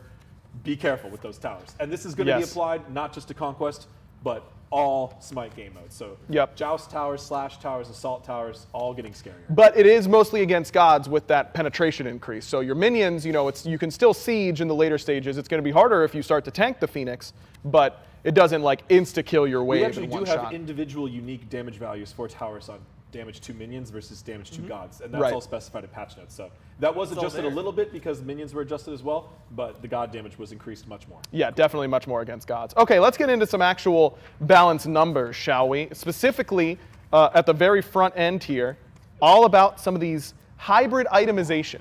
Yo Dog, we heard you don't like when hybrid itemization kills you.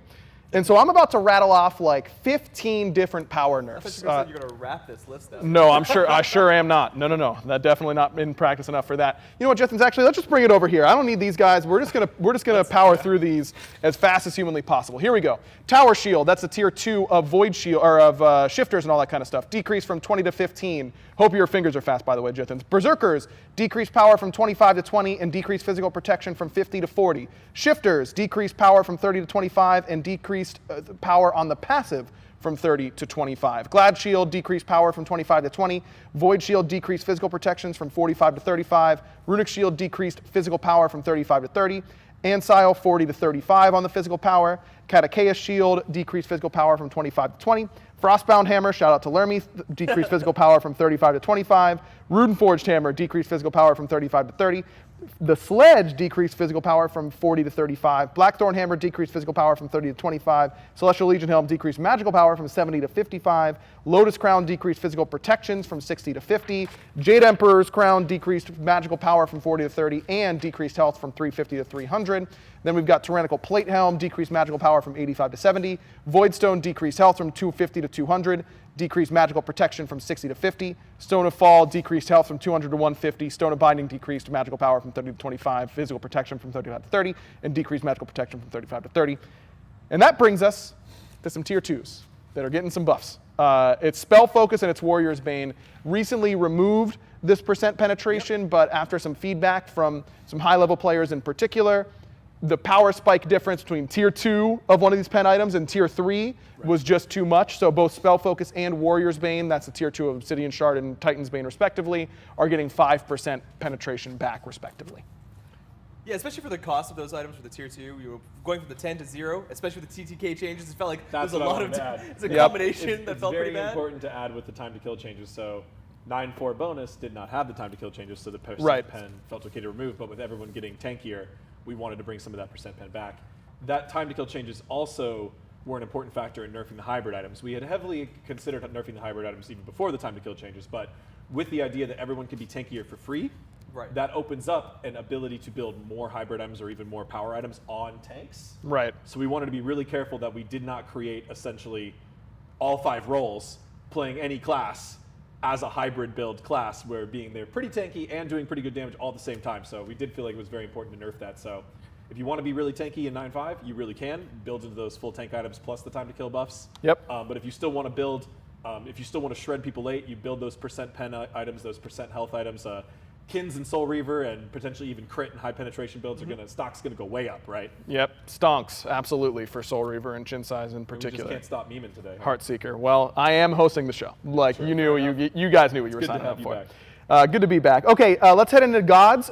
As a reminder, by the way, this is live on Tuesday, May 16th. Oh, that's exciting. That is, it is not very far away. This weekend, live launch next week. That's going to be a busy weekend and everything for Smite fans. PTS is going to be big. Okay, let's get into Gods then, shall we? Let's start with Loki.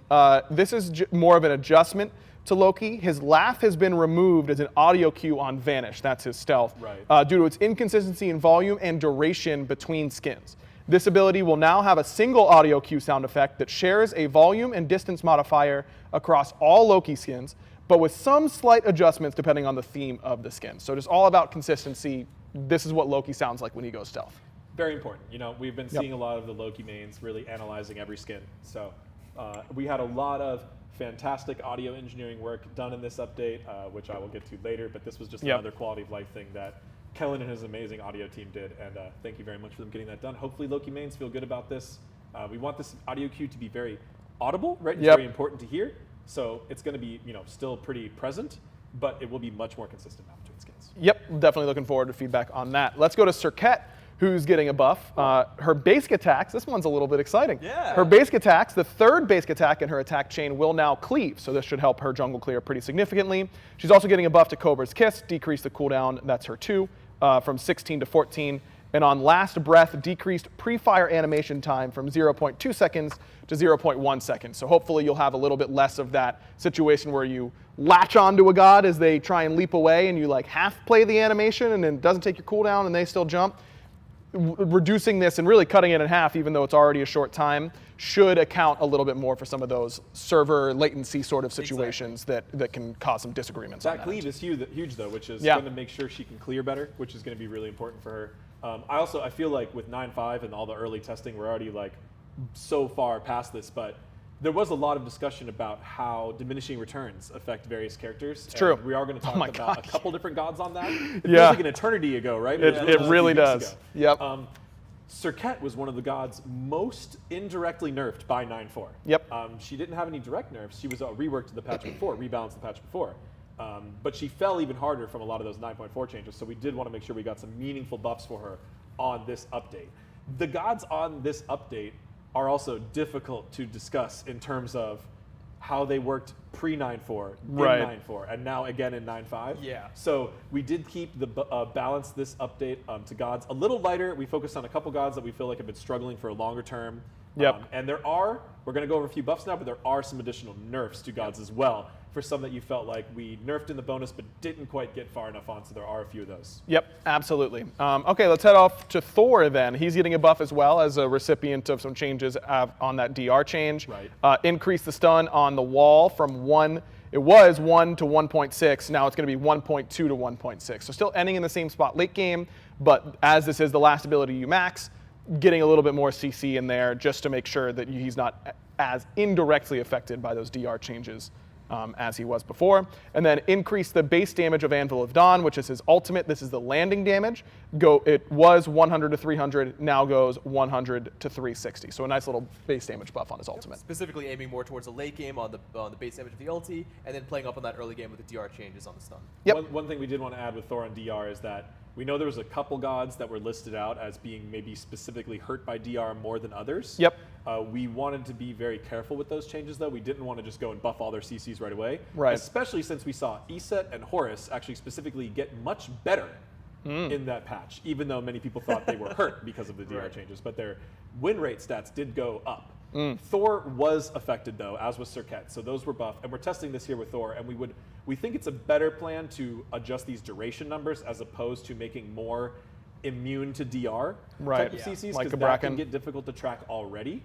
There are a few in the game, and generally the ones that are immune to DR are like that for a very specific reason. Right. Thor's is just a ranged stun that doesn't really have a specific reason to be DR free. So This is the method we choose for that, and we will continue to look at those gods in the future. Although, with all this stuff in this update, the players might forget about it, but we are going to keep track of it. And exactly, we want to be a little bit specific about it too, where you didn't just buff it across the board, right? We wanted to hit its problem spots, which is low duration stun, specifically in the early ranks, right? So we're going to keep those things all in mind as DR kind of plays itself CC as a whole is still generally nerfed in the game. So we wanted to just not just undo that right away by buffing a bunch of individual god CCs, but specific gods who need it and be very specific about how we do it. Great. On to Gibelanke. He's getting a buff to his 3, Rising Jaguar, increased poison bonus damage from 30% to 40%. We're getting closer and closer, guys, to the original. When I started playing, I loved X-Ball on launch. Open beta when you could just 2-3 someone and like do 60% of their health. He was what got me into the Hunter class. I didn't play any Hunters really until X-Ball came out. I was mostly a tank and mage main. But X-Ball was my first hunter that I loved, and this ability, it used to deal 50% bonus. So this is a true multiplier, 1.5x the total base and scaling damage from this ability. We are buffing this back up to 40. We think that's going to be a sweet spot. This makes for a really fun risk-reward. Like you could really get aggressive when you're boxing. You can try to juke some abilities while hitting with a really strong burst ability and close the gap and just finish people up, but then you're going to be without your dash. Without your CC immune dash, so it is risky. It is very risky, but you will feel this buff. We've been playtesting a little bit. It is definitely noticeable. Of fun, I think. Okay, on to Rama, another hunter. Decreased the mana on infinite arrows from 60 to 80 to 40 to 60, and increased attack speed from 30% to 50% to 40% to 60%. So that's on his 2, the attack speed stim. And then Rolling Assault decreased mana from 70 to 90 to 50 to 70. So Ram, one of those gods that we hear, we got a little bit of a passive rework a little bit ago in order to address some of his mana concerns. Still, certainly better in that department, but still needed a little bit of help as a god that doesn't want to build Transcendence. And I think that these mana costs and a little bit of extra attack speed will also help him a lot. Funny enough, we were seeing very little Rama at the time we slated these buffs, but then I think in the most recent SPL we did see a little bit of Rama. Isn't that always how it goes? I know, right? We hadn't seen a single Rama pick in like 8 months. Do you think we have a spy? Do you think we have a leak somewhere, AJ, that they're like, hey, we're going to buff this god? We do give some early feedback from the I know, but it's uncanny. We're about to buff a god, and then all of a sudden Literally they're like 100% pick ban. Right, and you're like, what? Like, this doesn't make any sense. The good news is Rama's changes are a little bit more quality of life focused, a little bit more light. So we do expect Rama to gain a lot of value in these upcoming updates. You looked a little nervous there, Clumsy. Are you the mole? Are you the one? I do be leaking Smite card all the time, right? All right, let's go on to Naja then. Naja on the passive, increase the time before losing passive stacks from 10 seconds to 12 seconds, so you should have that more. We also are very aware of the problems with Naja passive, and they should be addressed in this update. Patch notes. Okay, great. In these patch notes. In these patch notes. So yes, we are. I know that as soon as I brought up Naja passive, I could hear the alarm bells going off on Twitch chat already. The bug? Rama got a bug fix too, I think. That was pretty nice. Nice. And then Windfire Wheels increased protections gained after landing from 20 to 40 to 30 to 50. So Naja a little bit more survivable, both with the ultimate and with the fact that you're going from camp to camp, you can keep your passive up a little bit more, and that just feels good in general, but then also means that you get a bigger heal whenever you activate the 2. So that should be pretty solid for Naja. Longer clear times in this update is going to help with that passive, as well as everyone's going to be a little tanky, so just one-shotting people is going to be harder, which is one of Naja's specialties here. Sure. So we wanted to make sure he had a better ability to follow up fight. So that bonus protections lets him hit his ult on someone, and then when he lands, he can actually continue fighting, which is great, especially if his team has moved in position well after that person lands, right? So you can actually follow up instead of just, hey, I'm just going to get this person out of the game and then we're both gone, which is, I think, a less fun way to play Naja. I know you're the Naja man. No, I felt the same way, but I mean. Yeah, Naja's kind of sick this patch, huh? I don't think I play tested him at all. That sounds fun. I want to play some Naja on PTS this week. Hercules getting a buff, decreased the cooldown on Earthbreaker. That's his 2. It goes from 14 seconds to it was 14 seconds flat. Now it's going to scale down as you put more points in it. So by the time you max it, it'll now be 12 seconds, just giving him a little bit more opportunity to start fights in the late game, but we've seen what he can do when he can start fights at will in the early game, so didn't want to go that direction. Exactly. Yep. Okay. Well said. Terra getting a buff, Force of Nature, that's the dash, decreased cooldown from 15 seconds to 13 seconds, and decreased the mana cost on Monolith. It was 60 to 100, now going to be 60 to 80. High. Yep, that was a very high mana cost. So Terra, we were seeing a good bit of in the Pro League, but we did that, fix/intended change to remove her ability to double proc her items. Right. Really her abilities were designed with the idea of you either consume them via the shatter or via their regular effect, not both. So we did remove that. That did take a little dip for her. So we're going to look at bringing her back. Yep. Another Guardian up next, Sylvanas, Nature's Bounty. That's his passive. Increased cooldown reduction provided by picking up seeds from 0.25 seconds to 0.5 seconds. This does upgrade later on in the game to a full second, I believe. Exactly. And that is unchanged. So this is really just aimed at the early game. Yeah, because we were looking at this, it's like, 0.25 to 0.5, it's doubling. It seems like it's a lot more. It is a lot. It's a lot more efficient, it's very strong, but it's already going to that 1 second later on. So this will just be almost like a quality of life and a fun cooldown buff across the board. It feels good to use. I played him in a playtest. It was nice. Yep, pick up the seeds. Baba Yaga getting a buff. Baba's Brew, that's the 2. Decreased cooldown from 14 seconds to 12 seconds at all ranks. So you get to toss a few more potions in the middle of the game, which is what I love to do as Baba. So I'm excited about that one. And then Pele also getting a buff. Pyroclast, that is the 1. Increase the physical power scaling from 60% to 70%. And that is only on the throw out of Pyroclast, not the little return shots or anything like that. But good point. Play more Pele. Pele's cool. I want to see more Pele in all my games. With a little bit of tankiness, she might get better with ability to self-sustain and really live that low health life threshold and really stay alive. She might get better. You are not barely dead when Pele kills you. Like, she overkills by a lot the vast majority of the time. And those gods are the ones that are that don't get affected by these changes quite as much. The ones that barely kill you probably aren't killing you anymore. Yeah, but the ones that they had damage to spare. That means Executes? Executes gotten better. But Executes, Executes definitely got better. I mean, lots of stuff. Wait, let me want a Now Kwang buff. There it is. We just did it. There you go. We already done. That's what he does. That wish granted. ESET getting a nerf, as AJ mentioned.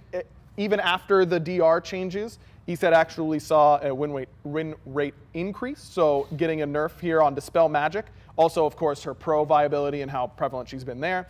Decrease the magical protection debuff. It was 10 scaling up to 30% in max rank. It'll now be 10 scaling to 20% at max rank. And this will certainly affect ESET mid, but does affect ESET support a little bit more. Absolutely. True. But it's a big utility effect there that just felt a little too strong for a god that kept performing well, although maybe not the most community perceived strong god, very high pro play priority. And also, I think it's also going to be important for the dev team to keep an eye on all these things that do a percentage of the things that we've just increased, right? Yep. Anything that has Good percent point. health, percent protections have already just gained in value with the changes that have come in mind. So Yep. ESET's probably not the first nerf you're going to see in this direction in the future. Yeah. Dispel Magic, definitely sneaky, one of the best abilities in the entire game. Right. Like non-ultimate abilities, Dispel Magic is probably top 10. Absolutely insane ability. Guess who's on the list? It's Gilgamesh. It wouldn't be a patch without a Gilgamesh nerf, am I right, everybody? Dropkick, decreased physical power scaling of kick damage from 40% to 30%, and also decrease the power scaling of burst damage from 40% to 30%. So if you kick someone and they don't hit into a wall, it's only a 10% nerf. When you kick someone into a wall, you will have lost 20% scaling after this change, as well as Heroes Advanced decreased movement speed. It was 25, scaling up to 35%. It is now just going to be a 25% increase to your allies running towards the Heroes And that's Advance. the big one. There was a huge amount of utility coming from that. Regardless of where you played Gilgamesh, that ability was giving your whole team a sprint relic nearly. Yeah. Yep. Still is almost, so that needed to come down. And we've seen that movement speed, utility effects for allies, although it may not be always as noticeable. If it's something like Sprint, you're going to get in a big burst, but if it's something that's just playing all the time, it may not be as noticeable. Those actually have really big changes on win rates for gods. Yep. Very impactful. Absolutely.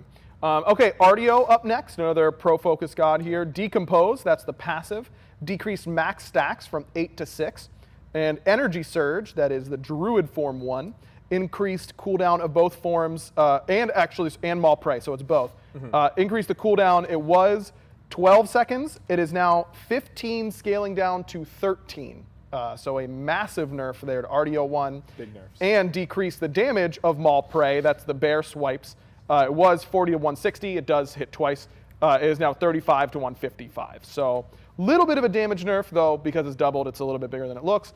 But definitely a very big nerf to Artio's laning phase in particular. This goddess brings a lot of utility. Yep. So that those max stacks on the passive is actually going to decrease the amount of protection shred she applies. That's what those do.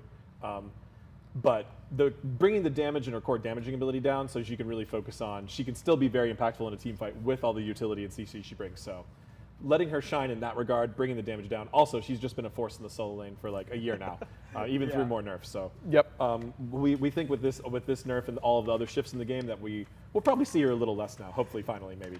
Probably, we'll see.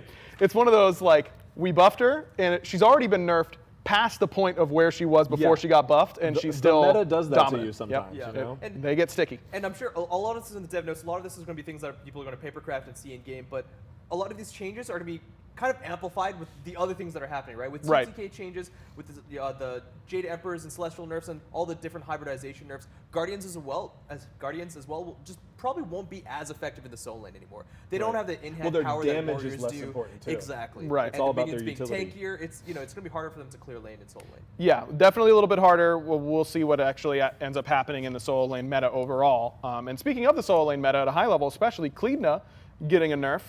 Tear the Veil, that's the ultimate. Increased cooldown from 50 seconds to 60 seconds per charge, and decrease base rift damage from 80 to 240.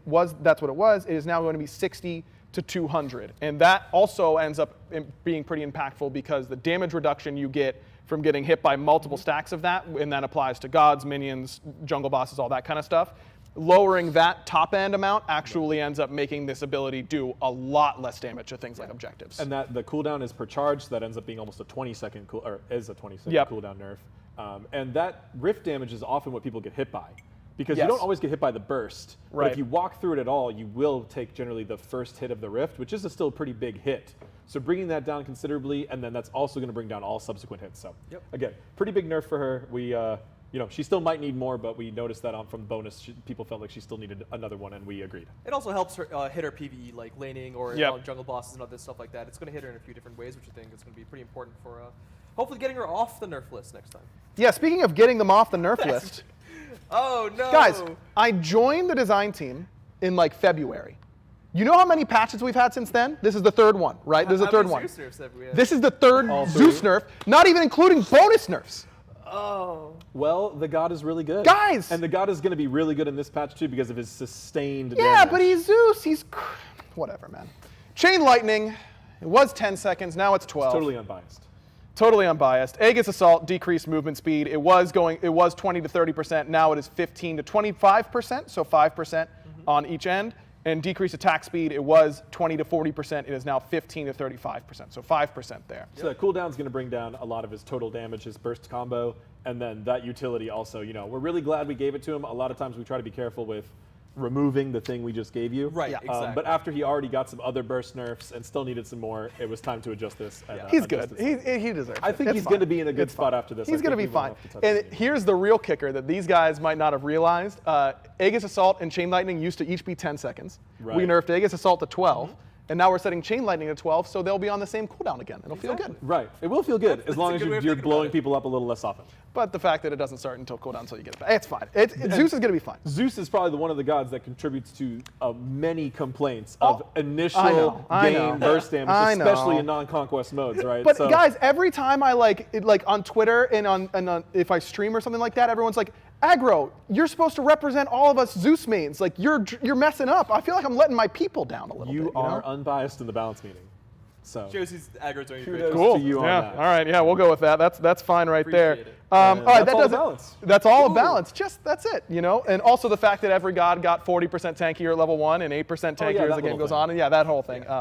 If you feel like your god didn't get changed, just remember that they did alongside every other god in the whole game. That's right.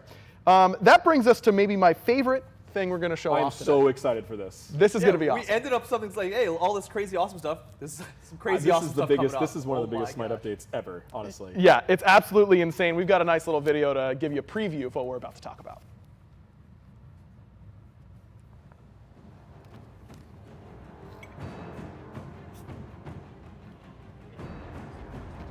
Yeah, sorry, I did. To battle.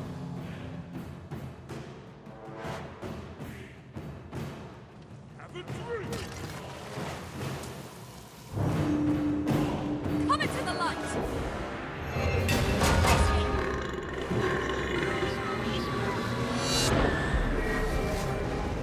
Attack the Minotaur.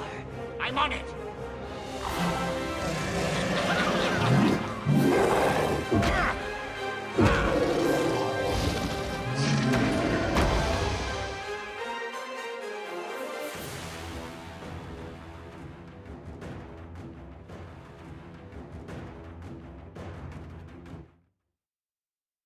Smite, baby. Yeah, I mean, that was amazing video. First of all, shout out to Hi-Rez Whiskey Worm. That's right. The perfect person for that assignment. Literally born to do it. Beats new. All of the gods, the classic gods, fighting off their new remodeled selves.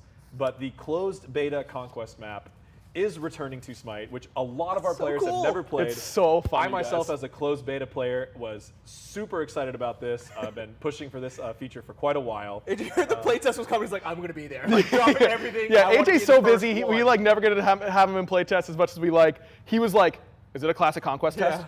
I'm clearing my schedule. The first classic Conquest test I did very greedily schedule to make sure I could attend so I could be one of the first people to play this mode in over 10 years. Yep. And I did record that playtest. I lost, I think, but it was a lot of fun. I don't think I did. I think I recorded that playtest too. So this map is crazy. So I don't know, a lot of things to talk about. First of all, we are considering this a part of Smite Adventures. They're back, baby. Adventures don't have to be a dungeon or a specific mode or a Smite specific card format. Or racing game. Or multiple Smite cards. Really what we like to think of is that adventures can be anything. Adventure is us taking a unique twist on playing Smite and doing something new. And really, the adventure is Smite Night. Yep. Not just Classic Conquest. Yep. Classic Conquest is the feature map of Smite Night, but Smite Night is the adventure, and that is the key feature that we're here to talk about today. That's right. So what is Smite Night, you might be asking yourself? Well, I've got the answer for you in this absolute novel of patch notes that we've got. Smite Night is a new one-day-only game mode that opens up once a week. So the whole idea is that you want to get your friends together to play Smite on this special night, and you'll be earning bonus rewards and get to play new modes or interesting twists on current game modes.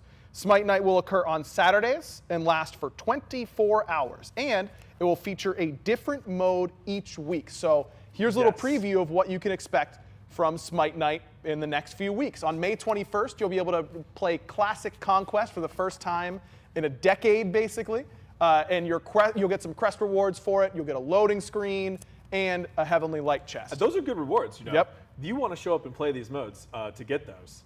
Yep. Also, as you can see here, Classic Conquest is exciting, but we're bringing out some other stuff that people have never played and they're very excited for as well.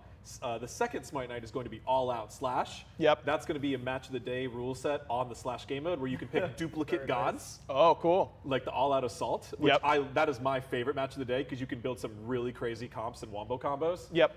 So it's going to be All Out Slash. We're then going to have Classic Conquest again. And then we're going to have a very exciting 5v5 pre-made parties only. Season 9 Conquest. You will not be able to queue this Smite Night without a full 5-person party. So we know that 5-person party ranked mode has been kind of something that people have suggested for a long time. I remember it. We do have problems with getting a sufficient population if we run it all the time. But if it's a one-night-only event, people know when you to can go and queue with your 5-person party. And all Smite Nights have leaderboards. Yep. So if you really want to show off and show that you're the Classic Conquest champ or the 5v5 Conquest champ, if you want to run this, through your streams, through your Conquest, through your community, to try to be the best of the best on Smite Night, there will be leaderboards. So that 5v5 Conquest is essentially bringing back something that players have been asking for years. And you'll get some really cool free skins, free chests, and Smite Night unique. I believe the loading screen is that really great art with the gods playing games on the couch together. Oh, so cool. That's awesome. That's the loading screen. It's a really good one one. of the loading screens and stuff like that. So unique rewards on that day only for playing that mode, and really exciting modes. Yeah, to give a little bit more clarity, again, Smite Night is going to be on Saturdays for 24 hours, but the queues are only open for that amount of time. Each Smite Night, a player will be given 2 quests to complete on that Smite Night. You just saw the rewards on that graphic there. These weekly Smite Night quests do not carry over and must be completed on Smite Night. So clear your Saturdays, Smite fans. Each monthly update, players will also have 2 Smite Night milestone quests that will last the duration of the release and patch. Players must click or press on Start within the limited tab in order to earn rewards and earn progress towards these Smite Night quests. So don't forget that. Have to click Start. Quests will not progress unless players click that Start button within the limited tab. Which we're going to talk more about the limited tab as well. Yep. It's a new screen inside of the play menu. Yep. That will feature our limited time game modes and will show you what the Smite Night is as well as the rewards, and there will be the button there to start the quests. Yeah, which don't you'll forget. Need to go do. Don't forget. Yeah, so you'll be able to earn 2 rewards each Smite Night as well as 2 rewards per month that you can unlock the progress towards on playing on any of the 4 Smite Nights.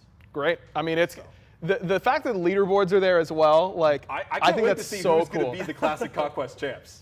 Is Pon busy this week? I know. That weekend? I think he might be. He might be. He might be busy that weekend. I was like, it's got to be I Pon. need to find some babysitters and get the kids because because I feel like I have a little bit of an advantage because the meta of Classic Conquest is also very different. And we've been practicing it a little bit. We are going to share some of those tips with you, though, in the future to give you some head start as well. But yeah, Smite Night leaderboards will be active and we'll show the top players. And once Smite Night is complete, that leaderboard will stay up for the week. Yep. So anyone can go in and be like, oh, I wonder who won last week. And you can see, oh, wow, Algro really did. He carried that 5v5 team Conquest. That's awesome. But then when the new Smite Night starts, they'll be reset and the leaderboard will begin anew. So every Smite Night will have a new chance for you to show off you're the best in Smite. And with the different modes, you might have a specific advantage one week over the next. Yep. It's going to be a lot of fun. Let's talk a little bit more about Classic Conquest because, like we said, this is one of the things we're most excited about. It is crazy that this was the map in 2012. Like 10 years ago. That is a long. That is a long time ago, and we're really excited for all the players who have joined us since season 1 or onwards that haven't gotten a chance to play on a map that looks like this at all. We did aim to preserve as much as possible of the rules and pacing as the original map. So and it art. And art, yeah. So it will be. Part. Turn up the brightness on your monitor because this thing is dark. Like this map is dark, and it feels so different to the way that current Conquest plays. The pacing is so different. The amount of gold and experience you get is so different. Right. And that we tried to keep it as close as possible while also making it feel good at the same time. Right, and because we kept it close as possible, that might mean it has some issues with it, but that was the reason why it was redesigned in the first place, and that's part of the fun. Yep. It has a very unique experience to it and a very unique charm, and it is a really fun map to play. Man, the first time we tried to pull a Gold Fury and it like chased us through the jungle because there was no leash radius, I was like, what is happening, man? There's a lot of cool, crazy stuff. So a couple of the key features you'll see on this map, the economy is a little different. One thing you'll notice is that the late game, especially, there's no scaling on gold features in this map, or you will notice significantly less, so it's harder to get a lead or it's harder to hit max rank. I went back and looked at the PAX launch tournament, which I believe like Pon and Zapman and some people you still know won. The mode was over, the match was over 60 minutes. Yep. And multiple players were not level 20. Yep. So the curve is very different on this map, so prepare yourself for that. Another very exciting feature is that jungle buffs are not symmetrical. No. So if you're in a lane, you might have, there's also new jungle buffs. You might have a green buff, which is actually a health per HP 5 buff, and a blue buff, which is a mana regen buff, but your without cooldown on the same lane will have a movement speed and a protection buff. Yep. So you have to kind of build your comp and plan your strategy against playing against someone with a different buff than you. Full on side jungle, it's all there. Another feature is that jungle buffs can be stacked on the same player. Yes, sir. As one player, you can hold as many jungle buffs as you want. Now, because of their durations and the movement across the map is a large map, it's hard to amass really more than like 3 or 4, but it is possible to just get all of the jungle buffs on the map and have all of them on you at once. So you can have red buff, 20% damage, movement speed buff, 20% movement speed, protection buff, plus 30 base prots, magical and physical, 20 HP 5, 20 MP 5, and 10 cooldown reduction, like all on you at once. If you do, and a fire giant buff. And you get all of the belts on you, and you look awesome. like a running multicolored Jenga tower running around the map. I did it with Pele one game where I literally had all 6 buffs and a fire giant buff, and I felt immortal, and I basically was, because speed buff on this map is so insane. Like green buff's insane, yellow buff's insane. They're all nuts. So the jungles are also, many jungle buffs are positioned outside the lanes, right? So there's more side jungle distance to travel to get to those. Also, the meta is very different, which I'm not going to go through all of it now, but you may want to play different gods in different locations. Generally, you play as 2 duo lanes and a single mid lane. Yeah, no There's jungler. Not necessarily a dedicated jungler on these maps. There's only buff camps, no experience camps. The fire giant is in an enclosed volcano with a roof that you can't see through. Dude, and it knocks you up so fast. Different abilities. Yeah, it has a bigger knockup, and it impossible floods the whole room with lava. Yep. So you can't avoid the damage you take. It is awesome. Yeah, so we're going to do some more Classic Conquest stuff. We're going to do some, I think, a show match. Maybe I'm not supposed to announce yet, but that's going to be really exciting. We will potentially do some dev streams where we coach you guys a little bit more on how to play the meta, because it's really wacky. You usually want to play assassin mid and then tank hunter and tank mage on the end lanes, and you might want to switch your comp based on which buffs you have available to you. So you might not know which left or right you're going until you spawn into the map. A lot of different stuff to do. It's wild. So, but also because we want to make Smite Night such a huge celebration, such a big time, this map's only going to be playable on Smite Night. So you're going to have to wait from launch day until that Saturday to play this map for the first time. Yep. Except for PTS, so I'm sure we'll get a lot of our content creators getting Conquest that's a good point. footage on PTS. So please, if you're really excited about the map, play on PTS. However, after the first Smite Night, we are going to open this up for custom games only. Nice. Yes. So this map will only be playable on Smite Night or in custom games. Yep. So make sure you're queuing up on that Saturday whenever Smite Night begins in order to play And that classic Conquest One map. of the very exciting reasons to play PTS. Yeah, I mean, I feel like our PTS, this is going to be huge PTS. Like new season level PTS easily is what I'm expecting. So make sure you guys all have that downloaded. You can find information on how to get access to the PTS on the Smite Game website. So excited about this map. I learned Smite on this map. I started playing on this map in closed beta, and it has never been touched by anyone. A lot of our console players who's they didn't have PC closed beta, they never got the chance to play this map. So there's a lot of history, a lot of nostalgia, and a lot of fun in this map. We're really excited to bring it back. Is the map balanced? No, I don't think so. That's part of the But fun. is it fun? Yeah. Oh yeah, it is. It is a lot of fun. And if you break it, we've got leaderboards to prove you did. I'm very excited to see how the meta evolved Me too. from where it left off 10 years ago. Me too. Yep. Is Pon's tournament-winning meta still going to be the meta, or will I gotta go watch that VOD. I gotta go watch that VOD, but I can't arachne pull people through the walls. There's a VOD of it. There's just like a highlight reel. Oh, I had to, really? Pause a trailer to see only one screen of the Minotaur kill, not Titans, by the way. The Minotaurs was Of the course, original and it boss. will own you, by the way. It is so hard to end the game. So yeah, really excited for this. I mean, I hope everyone else out there is too. Yep, cannot wait, man. Smite Night, it's going to be absolutely awesome. And we're Make sure also you going guys to are all there continue for Smite that. Nights through future updates. Yep. With potentially other, twists on maps or different maps, new maps. I don't want to say anything Modes, yep. too spoilery about it, but it is going to be a multi-update thing. It's going to be running every Saturday for the foreseeable future, and a new way to earn free skins and other free rewards. It's going to be awesome. Cannot wait for Smite Night to get kicked off. And I mean, I've been waiting to play more classic Conquest. Every time we play test, I'm like, can we just test that map again? I'm so excited for it. It's absolutely awesome. Okay, so that does it overall for a lot of our balance and all that kind of stuff. I mean, that was a good portion of this giant packet, but it's not all of it. We've got community news, we've got Slipknot stuff to go over, we got a battle pass to go over, and of course all the great skins here for 9.5. One of the big things that I do need to remind you about in that community news is that you need to go out and make sure that you're claiming your brand new Super Shredder Prime Gaming Robin skin.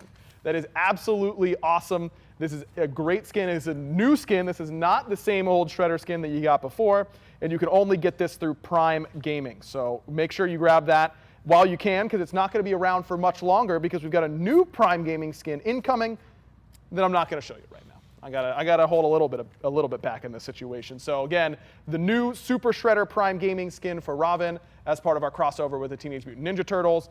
Make sure you grab that while you can. As well as some SPL news. Smite Masters is starting very, very soon. Starting what? May 19th. So not quite this week, but next week it'll be May 19th. It's a 2-week event, and it will be played on 9.5. The pros have been able to scrim on this patch, as we mentioned. They got a little bit of a head start on practicing in order to get ready for this event. So a big 2-week event for Smite Masters starting May 19th, which I cannot wait to watch. A little bit of merch news. For Fans by Fans hooked us up with this amazing new merch. I'm rocking it right now, the Charybdis and Scylla sort of situation. We got the wall deco thing back here as well. That is absolutely awesome. Brand new hats, new pins. Absolutely awesome stuff. For Fans by Fans, some of the coolest Smite merch out there. Make sure you head on over to that. You can get your own at a link with Smite merch. I think it'll be in the chat or something like that. I don't know if I'm supposed to read that part or not, so I'm just not going to. Clearly, I'm very good at this still. And then that does it for our community news. Again, make sure you're tuning in to Smite Masters on May 19th. You're picking up your new Super Shredder Robin skin through Prime Gaming, and you're heading on over to For Fans by Fans in order to get the brand new Smite merch. During my long ramblings, we swapped out AJ because he got too excited about the classic Conquest map. We've got Lermy joining us here instead. Lerm, thanks for coming after running through the new map for us and all that kind of stuff. to talk about some quality of life changes as well as some battle pass. So let's start with the quality of life changes. Relics and glyph purchasing. We've heard it's not the way you want it. You know, we've heard the community. We've maybe we heard it once or twice even.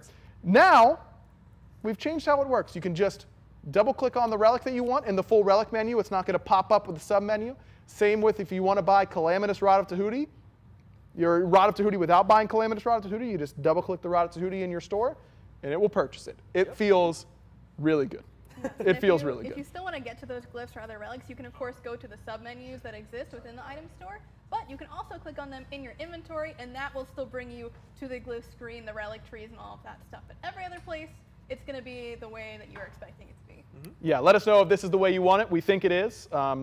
Dude, playing it on dev with this change and then like going to play a game on live and I like double click and it like opens the menu, I'm like, oh my god. My muscle memory is all messed up, but this is going to be such an amazing change to really bring that back together. Agreed. And also adjusted some volume levels for quality of life changes as well. So please do enjoy that. Okay, let's get into the battle pass situation here. Our next battle pass is a blast from SMITE's past. A little bit of a different look here for the battle pass. So after buying in to the battle pass and unlocking the buy-in skin, which is Trickster Loki, as you progress the track, you will unlock 4 pick your own chests that will allow you to hand pick any skin you want from any of the pre-season 9 non-crossover battle passes. And those passes are as listed below. You don't have them below, but I have them here. Too Hot for You, Darkness Falls, New Olympia, Sweet Victory, Pirate Queens, Enchanted Chronicles, Lightbringers, Final Boss, Necropolis, Most Wanted, Heroes of the Wild, Cleanliness versus Godliness. You can pick any of those. There you go. In fact, we've got a little video to show it off exactly how it's going to look here for the Battle Pass.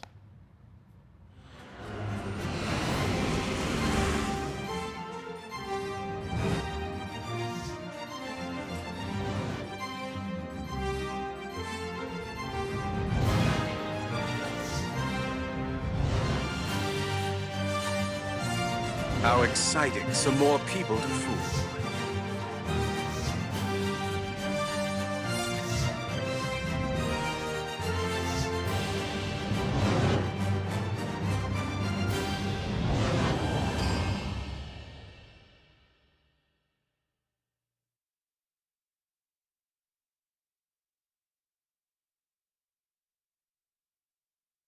I think it's absolutely awesome that we're giving a chance to these players who haven't had a chance, who weren't playing at the time or weren't able to get these skins for whatever reason.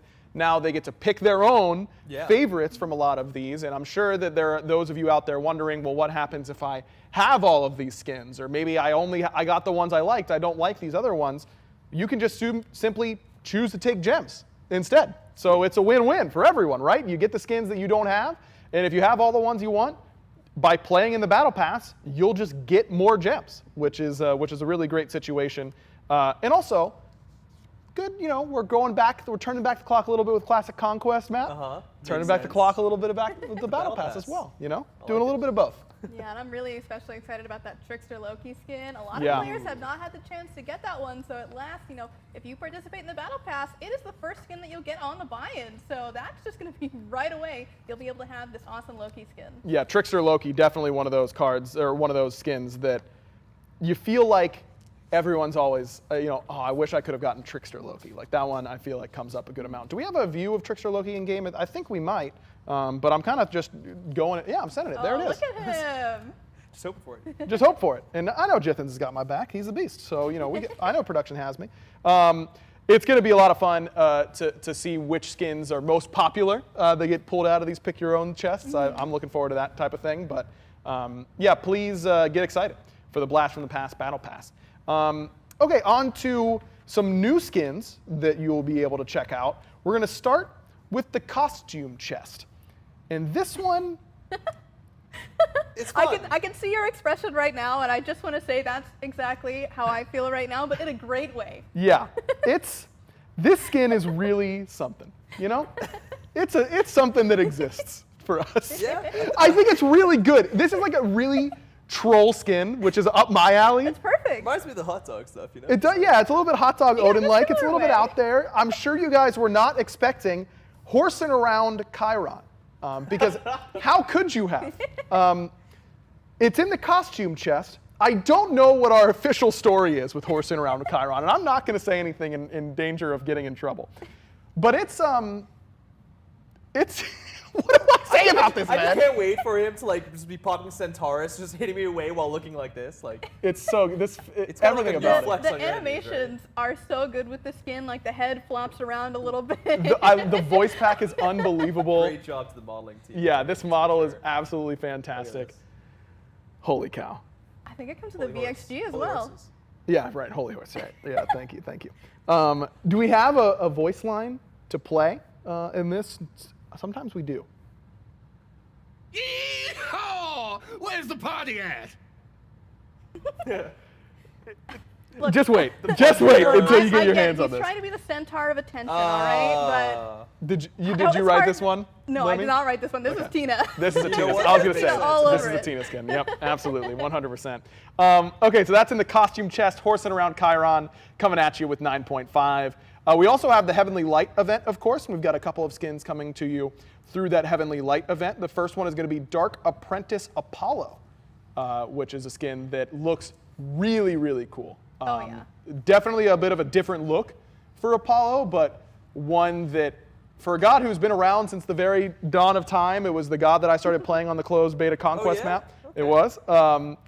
Having a new look in season 9 is really cool. Yeah, this guy's a bit of an edgelord. He's got a little backstory to him where, you know, he was this goody two-shoes sorcerer's apprentice once upon a time, but he wanted a little more power, so he turned to the dark side, and now here he is with all of his evilness and glory. And you better bow down, because he will be flying on over to your lane and smacking you with a bit of dark magic if you're not careful. You can tell he's evil because that's an evil harp. I was going to say, that's it, you know. Yeah. That's the only thing. That's the tell. It's hard to say thing. otherwise. Yeah, it's just that harp. Let's take a listen real quick to him.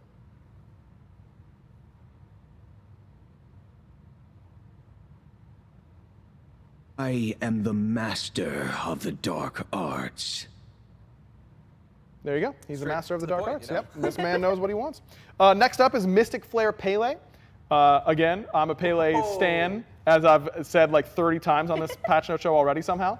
And now she's coming at you with a more energized look. Charging at you there. Yeah, that's what you see right before you take your entire health bar and die. Except now I have 200 extra HP thanks to the TTK change. Yeah, you're welcome for that. I really love this skin. We've tested with it a lot, and I think it looks really awesome. Yeah, it has some great extra visual effects treatments as well. So you see her base model there, but when she ults, she actually has wings of fire coming out of her back. So it's just a really sick look for this new take on the Mystic skins. Yeah, love the Mystic skins, of course. So I think we have a voice line for her as well. Cry for help. Fear not. The mystical maiden Pele is here. Here she is, and you don't have to fear anymore. Thank you, Pele. Next up is Necro Alchemist Vulcan. Alchemy is not enough for him. Whoa. Nor messing with the dead. What? Let's go. Dude, I haven't seen this card art yet. That is absolutely nuts. That is. Imagine you're this guy in the front right here, and this skeleton thing on Vulcan's back is pointing at you. He's like, yeah, you. Take that guy. It's like, what? Yeah, this one in particular. Like, oh my God, not me, man, not me. Sick. Yeah, this skin is unsettling in a very cool way. Look at his Oh hammer. my God, the hammer is the front and stuff. unbelievable. See, people think it's like sometimes we come to the show like we've seen this before. Sometimes we have something. I haven't seen this. This I is haven't seen it amazing. either. I Yeah. want to play that. That is And I'm not just chilling. absolutely awesome. Look at the boys. They're ready to do the YMCA up there. I feel like, you know, their hands are I kind love of. the upper chest area, the material that's over there. Yep. His hair and his eyes, just creepy as hell. Yeah, there's a lot of extra effort that animation went through on those secondaries. I mean, Vulcan typically has that like rocket booster backpack, but no, Right. those are like actual like torsos on his back now. So Yeah, who needs rockets when you fool can cut a person in half and stick them on your back like that? Well, that's like that's way better, right? Let's listen to the voice pack here. I'm sure it's very kind. My abominations are at your command. Like I said, seems like a really nice guy. And last but not least, in the Heavenly Light event is going to be Aquatic Nightmare Ra. You know, I'm sensing a theme for a lot of these. Pele's the only one who's nice. She's got her work cut out for her, man. You just said Vulcan was a nice guy. Well, I was kind of being facetious there, Lermy. I don't know how to break it to you. Aquatic Nightmare Ra is truly a bit of a nightmare when you, like, this thing is absolute nightmare fuel with how it looks, but such a new and different look for Ra that is going to be awesome. I think we actually get to see this one in game. I hope because it is. Oh wow! It is something. Whoa! He's got like part crab, part squid, part like diver, like with that like helmet that looks like a mine. That's so sick. Yeah, we do get to go in game here with Aquatic Nightmare Ra. I'm excited to see how he's moving around. You know, the whole. Whoa! It is creepy, man. Okay, why are crab legs creepy when they're like this? Like they don't. Well, they're kind of like spider legs. That's not really like.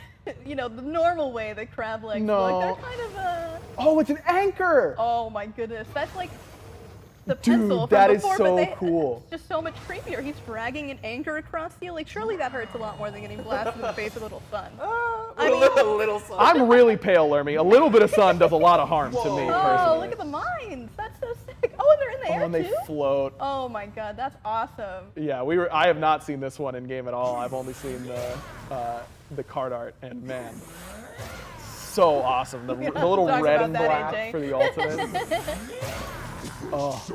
Ladies on my account, no. It looked like I missed the roll. Wow, Lermy, nice Ra forehead. That is good stuff. Aquatic Nightmare Ra, absolutely amazing skin coming at you with the Heavenly Light event here in the 9.5 update. Let's go to the bonus skins, because of course that's not the only skins we're going to have with the 9.5 update. Oh yeah, do you want to do a little voice pack work? Sorry about that. Go ahead and give us the voice a little bit if you could.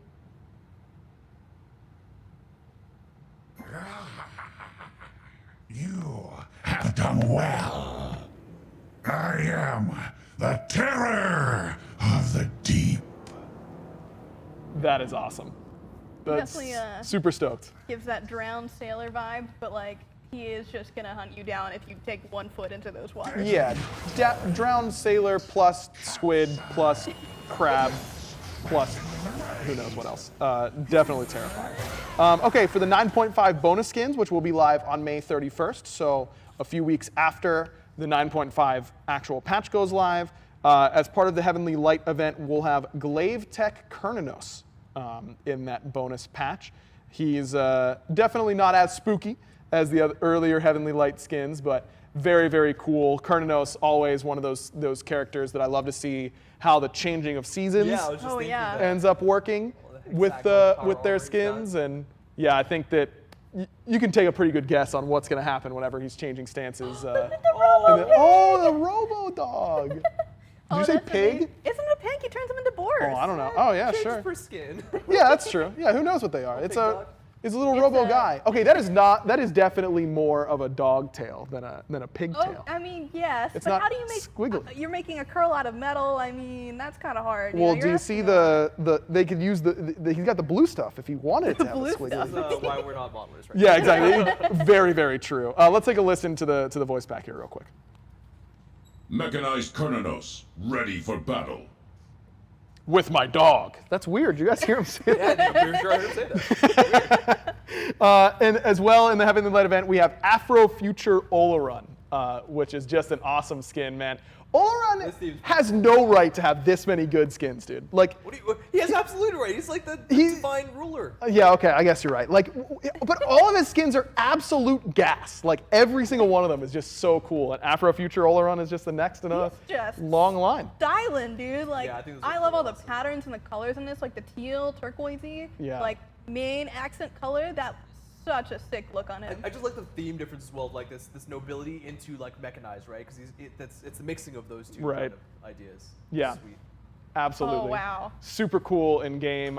I can't wait to see the effects for this skin. I'm sure that's going to be absolutely awesome. His skin effects are always great. Super excited about Afro Future Olaron. Let's take a listen to the voice pack.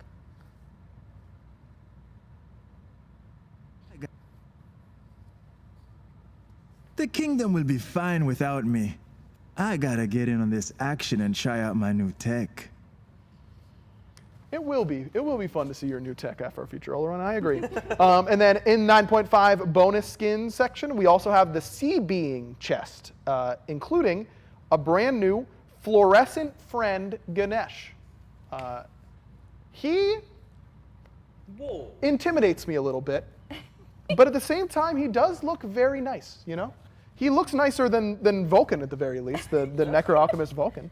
That's and it's not even close. But yeah, so we had the take on the scary sea being, and now we've got a little bit friendlier, more benevolent. I mean, Ganesh certainly isn't going to steal any of your kills, right? Not with that look. No, certainly not. And definitely something a little bit new for him with these hands, his upper hands, they're just floating. I love this one. They're just hanging out.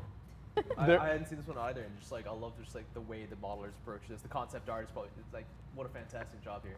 Oh, and kind of throwback to the Ymir skin with the like aquarium in the tummy. He's got the same kind of deal there. Yep. It's so sick looking. Yeah, very colorful, very bright. No one's missing you when you're playing this skin. This is what you need on the classic Conquest beta map, where so people can actually see you. Yeah, you tell your teammates to look for the bright yellow elephant running down the lane. Yeah, run to the traffic cone. That's where you'll be. You're a nice beacon for your whole team. Let's listen to the voice back here for fluorescent friend Ganesh. Professor Trench from the Undersea Institute. Oh. He's a professor. He is a professor. Oh, okay. Okay, all right. Apologies, smart Mr. Professor Ganesh. You're Dr. Professor Ganesh. Dr. Professor, sir. That's good work for him. Again, those two skins, Kurnos and Olarun, are in the Heavenly Light event for 9.5 bonus skins, and this fluorescent friend Ganesh, which is absolutely awesome, coming out in the Sea Being chest. All three of those skins will be live May 31st, so mark your calendars for that. We also have a new Prime Gaming skin. Remember when I teased you earlier about it? It was because I was getting a little excited, getting you primed up. For Happy Little Painter Jean-Qui. Happy Little Painter Jean-Qui. Oh my god. I love He looks so familiar, guys. Where have I seen someone like Happy Little Painter Jean-Qui before? Are you sure that's not Sylvanas? It could be. It could be. This is, I mean, obviously super exciting to be in conjunction again with Bob Ross Incorporated. I mean, just this skin is absurd. Like, it's so awesome. I cannot believe that we were able to do this. Oh, he's got a little painting. I haven't seen that part. Oh, that's so fun. I saw the front. I didn't see the painting hanging in the back. That is absolutely awesome. Again, Bob Ross giveaway. We are planning a cool giveaway around this skin, so keep an eye on our social channels for more details as we get closer to its launch. The Happy Little Painter Jean-Qui will be launching June 2nd, so a little bit later than the other skins, but again, this is through Prime Gaming. We can take a listen. I think we do have one little voice line here for this skin. This is a happy place. Little squirrels live here and play. Just amazing. Wait until you see the effects on the skin as well. I mean, it's just so much fun. Again, June 2nd, so make sure you're keeping an eye on our social channels as we are planning a cool little giveaway. And AJ has returned. Welcome back, AJ. So did you see Lermy miss that raw snipe earlier? That was me. Did you see Lermy miss that? I was playing on Lermy's controls, and she had like AJ, that's account sharing. Two of the abilities on Instacast, and one of the other one on another letter, and I was like, what is going on here? But I managed to hit the Odins most of the time, so I showed off the anchor. That's what matters. That is what matters. It was good work. All right, let's talk about the headliner, if you will, of our show, and that's the SMITE Slipknot event. Just unbelievably excited to be partnering with Slipknot to have some Slipknot skins. We got a quick little teaser video to show you before we break down some of the details.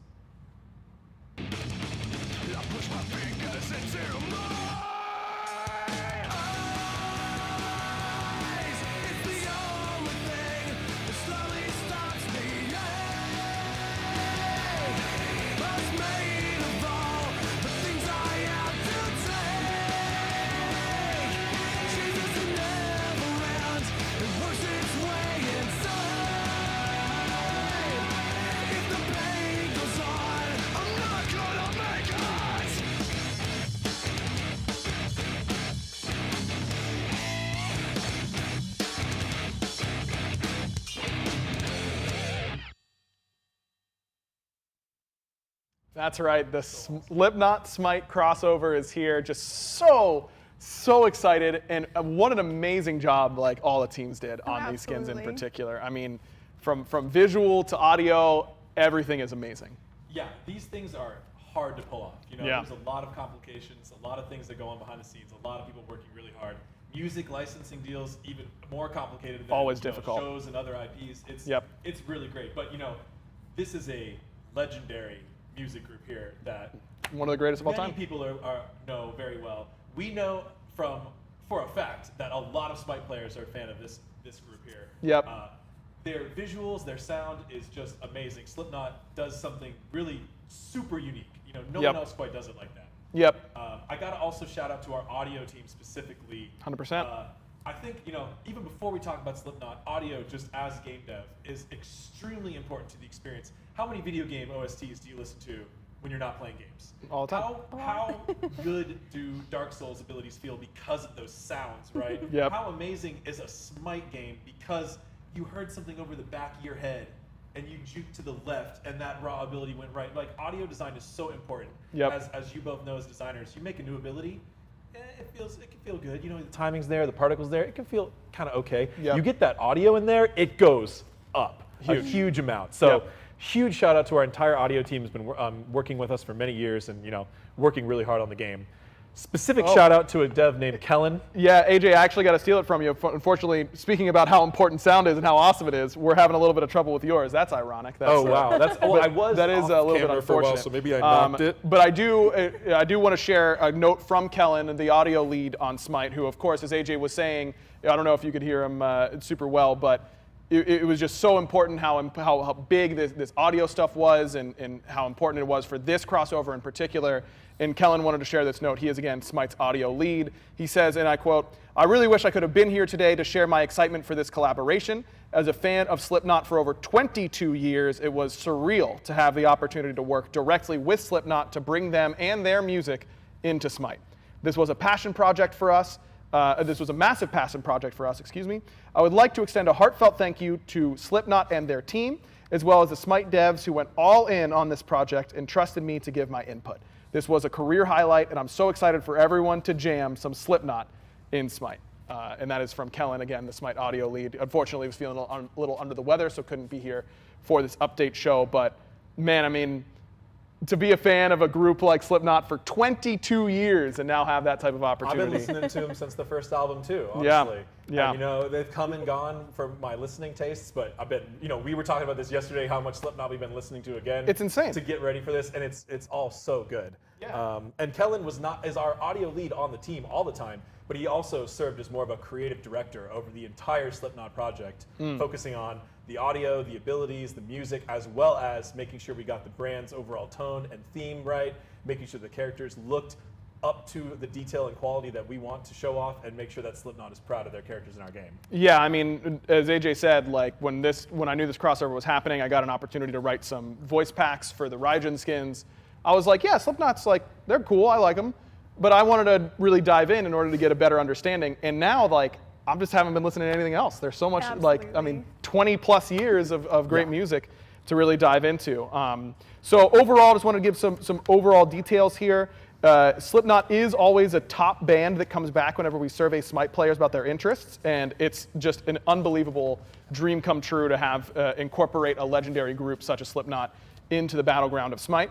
This is an event that has 9 skins and 2 cosmetic packs that are available for direct purchase or via a roll of the brand new Slipknot chest. Worth noting that this chest will be discounted for 2 weeks. And that's in addition to the music pack. Yes, so in addition to the event consists of the 9 skins and the 2 cosmetic packs, but you participate in the event to unlock the music theme, which plays Slipknot music while you play Smite, which we'll talk a little bit more about, but obviously that's a super highly required asset for this crossover. Yeah, that's what I've been doing the last few weeks with an extra app on the side. Now I don't have to even have it open. You know, I can just have it all through Smite.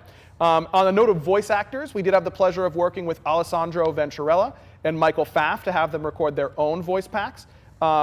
We did work with Slipknot in order to approve the sound-alikes for the rest. Slipknot is currently and has been throughout this whole process on tour, so the band was somewhat limited with what they could provide with their busy schedule. So obviously we would have loved to have everyone be able to voice their own skins, but with how busy the group is, we were really excited to be able to grab Alessandro and Michael in order to have them record their own voice And packs. many Hi-Rez devs actually went to Knotfest Atlanta not that long ago. Yeah. And heard it was amazing. Oh, I wish I could have gone. Me too. That would have really been awesome.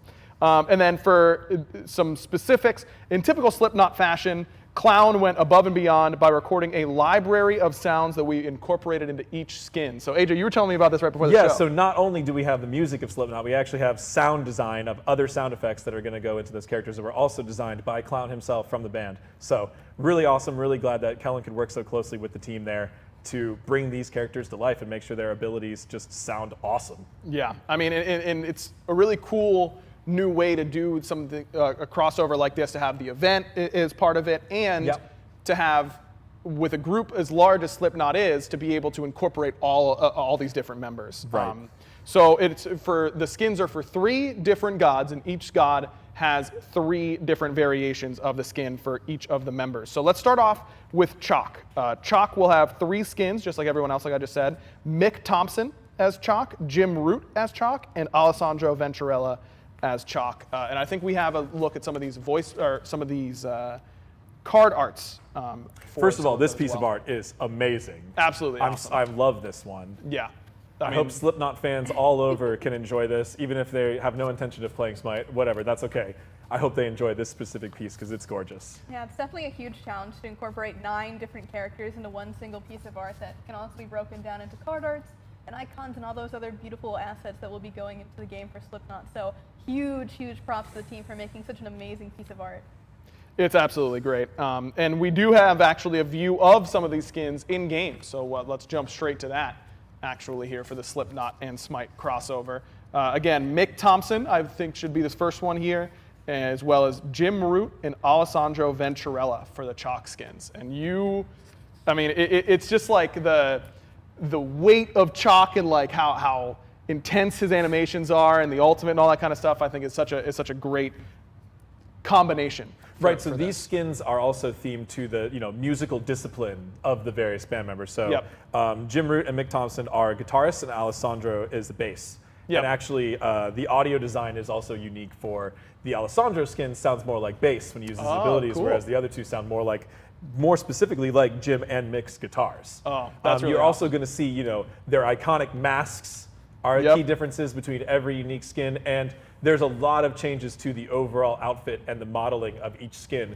Even though it's 3 Chalk skins, they all have a very different look to them, and they all stay true to those Slipknot aesthetics and music. Absolutely. Do we have a voice? I believe we should have voice lines for some of these as well, but if not, we can just keep on rolling as we head to Jim Root here on this. I mean, having the detail on the 2 guitarists with their guitars, having the sound effects for them, and then Alessandro's bass, I think is really just kicking it up to the next notch and feeling really, really cool. Yeah, I just love the design in general. Like, you'll also see some small details between their outfits being different, like aside from their very iconic masks. They've got a couple of different changes between, the specific getups, their specific weapons of choice, or musical instruments of choice, you might say as well. So just keep an eye out for those small details because they look incredible. Yeah, Jim's jacket here is very different than the Mick one we just saw before. Yep. I think we do have a voice line here for Jim Root's skin, so let's take a listen. Make some noise. We're going to be making a lot of noise. A ton of Absolutely.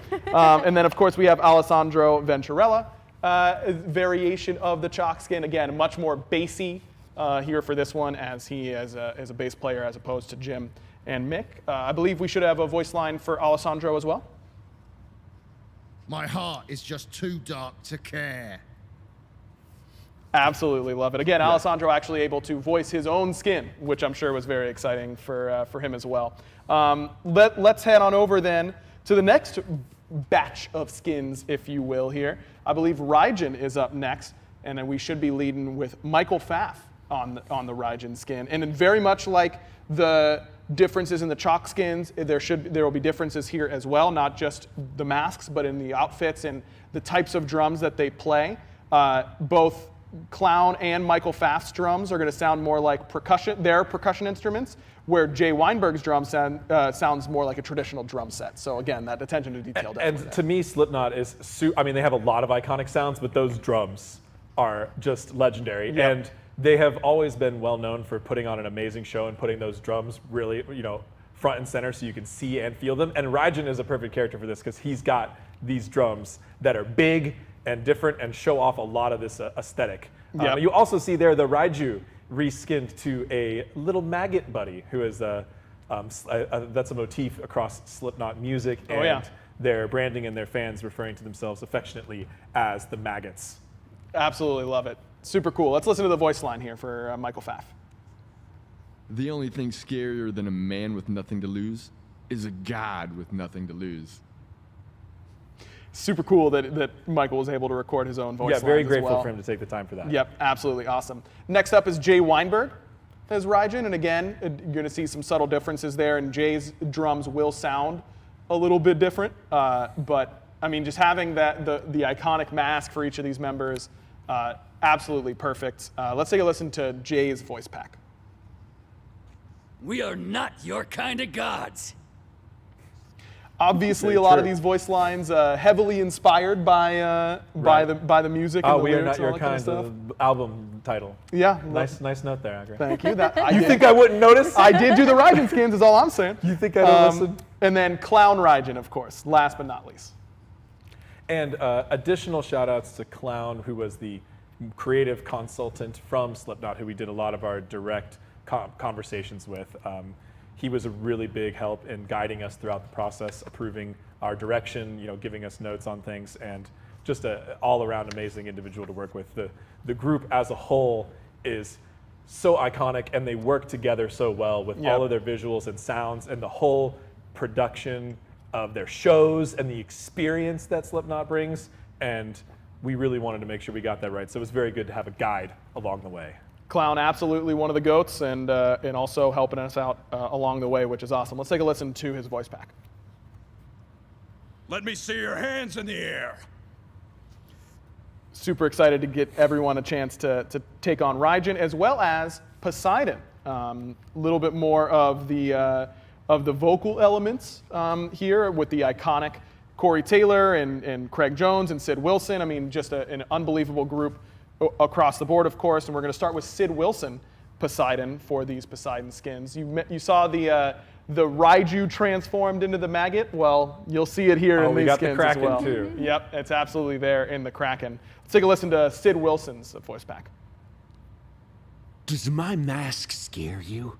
Does it make you squirm? It kind of does, yeah.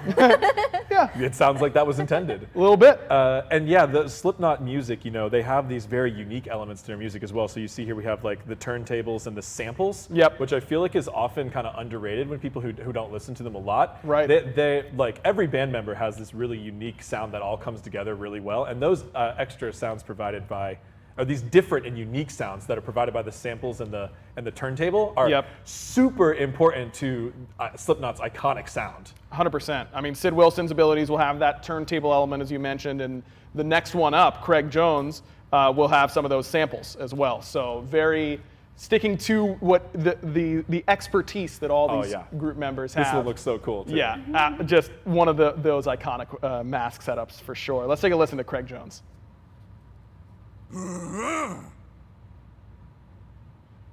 That is what Craig Jones is sounding like. His is unique. So Craig typically not as vocal as the other ones, literally. Mostly just grunts and that kind of stuff. So I think his whole voice pack is nothing but grunts. And if that's what he wanted, then so it shall be. Yep, definitely staying true to Craig there. And then Corey Taylor, of course, is Poseidon. His abilities will have crowd and vocal elements, whereas, as we mentioned, Sid's will have turntable elements, and Craig has the samples. Corey Taylor, the iconic Corey Taylor with that abilities having crowd and vocal element sounds alongside it. Let's take a listen to his voice pack. You maggots ready for this? We are ready. We sure are. Absolutely, we definitely are. So those are all 9 Slipknot skins. Again, so excited to have them. They all will also have headbanging VXG with music, of course. Special emotes, right. Which rotates between 3 full-length versions of Slipknot songs. You can play the full-length song while emoting around the battleground. Oh my God. If anyone interrupts me in the middle of duality, we're gonna have problems. Here we go. This is the one we've been waiting for. This is it. Yeah, we need a mode where you can have 9 gods on the same team, just so we can make them all do this. On all-out modes, you can pick all duplicates. That's true. We could do it that way. There you go. We've already found our solution. Good work, AJ. So yeah, 3 full-length versions of Slipknot songs with these VXGs. So it's Duality, Psychosocial, and Devil and I. Very hard to pick songs that wouldn't be absolutely amazing, but right. It was really. I remember the Slack chat of us trying to discuss like which songs we wanted, and it was so hard to narrow them down. But they're all amazing, and these 3 are extremely iconic from different albums as well. So if you're a fan of Slipknot over the years, you'll get to hear those different hits. And these are also the songs that are used in the music theme, as well as the lobby sound effects when you just go to look at the event. You'll be able to hear, you will hear full-length versions of Duality, Psychosocial, or Devil and I rotate through while you are in the SMITE client and in the SMITE game, which is just unbelievable to me. Yeah, in my 5-minute rank queues, I will be idling on this screen for a little bit. I mean, these songs are just bangers. Absolutely amazing. They're great. Let's go in-game real quick to see a little bit more here, because there are some extra profile cosmetics, of course. You've got a jump stamp coming from it and a recall skin. Which I previewed a little of the recall earlier when I was playing Raw. Oh, true. It was already equiped. That was nice. It nice looks little teaser. sick. Yeah, I mean, everything is just awesome. We can run through the chalk, again, the Jim Root, Mick Thompson, or Alessandro Venturella effects here for the chalk skin, but you get a lot of good stuff coming from all of these. I didn't even know that we had them ready to go in game, so I would have gotten here earlier. I apologize, everybody. Oh my gosh, that spin's insane. It's got the flames on the guitar itself. That is so sick. Yeah. And I love the Slipknot symbolism and all the abilities. Looks really cool. And it fits SMITE so well. Yep, it really does. It definitely fits in with the general motifs, but bringing that extra spin to it. And then there's the ultimate, which just looks absolutely awesome. And it sounds awesome too. They have such a unique artistic style to everything they do, even outside their music, that I think is really a video game developers and players really appreciate that attention to detail and consistency in your symbolism and your tone, and just staying true to yourself and your fans. And it looks great here. Yeah, the stage breaking apart on this ultimate is so cool. Chalk Ult is just one of my favorite ults in the game, but these skins definitely take it to the next level. No doubt about that. And oh yeah, I already mentioned that you get the VXG with the headbanging. Can we? Oh yeah. Well, we're getting the yeah, we get the front end here. This is Alessandro's skin. Oh, I didn't notice the stuff on the neck of the base there for the skin. You get some little markings down the neck. That's very cool. If Kellen was here, he would tell us the musical significance of that. I'm sure. I'm sorry that we don't have that degree of expertise. But here's the emote, the special emote that brings the stage and the animation and the song. Just awesome. Can't wait to be rocking out with all my Slipknot boys on my team. Pick Slipknot skins if you're on my team next week, because I want to be rocking out with everybody. Poseidon's going to be really good next update. That's true. I think that's going to be a pick we see a lot of. You hear the music there as well. Oh yeah. Dude, that is going to be so awesome just having. I can't wait. I'm going to get so annoyed though when I get interrupted. I don't want to get hit. I don't want to cast any abilities. I just want to sit there and listen to my tunes. Is there enough time if you start right when the game starts to get through a full song before the minions way. spawn? Before you got to fight something? No way. It's a little too. Okay, we might have to make that change. Yeah, we're gonna build in some extra time for this event only, just so we can actually have enough time to listen to all the skins songs. Absolutely great. Are we going next to a Poseidon skin? Or, oh yeah, he looks like he's got some commands queued up. Now there we go. He's got it. Yep. Let's go, Clumsy. You can do it. Yeah. Nice. There we go. Putting in those dev commands on the fly is harder than it looks. I swear, whenever Clumsy or Lermy is watching me do it, it takes me twice as long. I'm like, why am I messing up so much? Clown Raijin. These effects are just every basic flawless. attack has the symbol. Yep. Oh, and the passive lights up the drums as well. That's so cool. Nice. That is really sick. And again, all of the different Raijin skins can have some different sound effects. There's the maggot as Raiju as the maggot jumping from one to the other. That icon. Nice. Looking awesome. So yeah, Clown and Michael Pfaff's drum sounds are tuned to sound like their percussion instruments, but Jay Weinberg's drums are going to sound more like a traditional drum set. So that's a really cool little attention to detail that you got to play a couple Raijin games. Oh, that's sick. Oh, and the different colors too. Oh, bye, Odin. We'll see you later, bud. Oh no. Save him. He's gonna stop him. We got him. Nice save. Nice save, Clumsy. He's good at this game.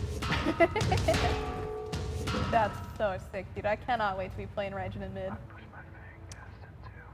Just look. I feel like I've just said it a million times, but it's really true. These Slipknot skins just all look so perfect for the branding and what they're going to be bringing. And like you said, AJ, it just fits really well, I think. It's nothing like we've ever done before. You know, working with a musical group. We're both headbanging. Yeah. You know, working with a musical group was a really great experience, and like, you know, music has such reach into all different types of creative media. Music is super important in movies and games and TV. You know, so it's an art form that is ancient and still extremely moving and impactful. And it's just awesome to have that represented in SMITE. And here, of course, is the Corey Taylor Poseidon skin. As we went over with the Poseidon skins, depending on which one you choose, you'll have some different sound effects alongside your abilities. With Corey's, it's going to have the crowd and vocal elements. With Sid Wilson, it'll have the turntable, and Craig Jones will have those samples that all these members are so known for. I can't wait to hear the crowd cheer as I miss a Kraken. Yeah. That's, or hit a Kraken. I'm sorry, that's not. It's just like being on the world stage. You know, you miss your Kraken, and some people. Poseidon is one of those gods that even though I've practiced for quite a while, I still don't feel like I ever get that good with him. And I do consider myself a good mage player, but I struggle a little bit with Poseidon. I don't know. It's just me. Yeah. It's not him. Poseidon is a great god. Dude, the oil barrel. So. That is a so cool beer barrel, I believe. Oh, beer barrel. Oh, at a specific request, working with the band to, you know, make sure we showed off some side of them, you know, just as humans too, right? You know, they're just, you know, they're hardworking humans that make awesome music, but then they kick back and chill after hours too, and they have a good time, both when they're on work and off work. Yeah, that is really great. I mean, these guys are absolute rock legends, but also just dudes who have worked hard to get there. So yeah, and they really have, you know, for so many years. And you know, there was a recent post that was getting popular again, showing them initial performance on like Late Night Conan. I watched way that, back in the day, which was awesome. Yeah. And like people were all being really happy to see such a unique music being featured on something like that. You know, a late night show. That was a big deal. Yeah, it was a big deal, and just seeing how far they've come and how they've evolved their live shows to be, you know, such an amazing experience. And really, that's the only way you can describe it. It's a whole experience being a Slipknot fan and listening to their music. So, you know, again, super stoked to have them in the game. Very happy we were able to work with them. And, you know, overall, big shout out to the entire SMITE dev team and biz dev team who worked on all of the agreements and details and all of the artistic and, you know, game developer details. It really was an awesome passion project. I was listening to the song on the drive in. I was getting. I was listening to "We're Not Your Kind" album on the way in. Yep. Yeah. I've been through all of them so much this week, and I'm gonna go through them all again, no doubt. And you can do some of them in game. You don't even have to leave your game in order to do it. Again, super excited. Again, this is an event, not a battle pass, so a little bit different here for this crossover. And if you do obtain 3 Slipknot event items, you get the Slipknot music pack. So the music pack, which you're definitely gonna want to get. You need to get it, man. I mean, it's just unbelievable. The music is the whole point, right? That's why we're all here for Slipknot is for that music. So it will feature variations for each music event, which is a first for SMITE, and there are 3 different pieces of music for the intro, player kill, and things like that. Yeah, so a usual music theme has like the same intro every time. Right. The Slipknot music theme has multiple various intros. Sampled from the different songs and stuff like that. So that same is true for kills and structure kills and stuff like that. So it really is like a big music theme. Big music theme, big patch as well. Huge patch. I haven't done this in so long, and you guys give me this thing? Is that the joke, AJ? You wait until I'm out of practice until I'm ready to do this? I didn't expect this to be one of the biggest SMITE updates of all time. We were just working on a bunch of stuff, and people wanted some stuff sooner, and some other stuff had to happen now, and it all just came together into an absolutely like record-setting SMITE update. We can't wait for you to get your hands on it. And again, it goes live much sooner than we used to. We're on this new patch schedule, so it'll be live on Tuesday. But before that, you can get in on PTS this weekend. So make sure you're staying tuned to all of our social channels and the website for information on how to download PTS and how to play on PTS.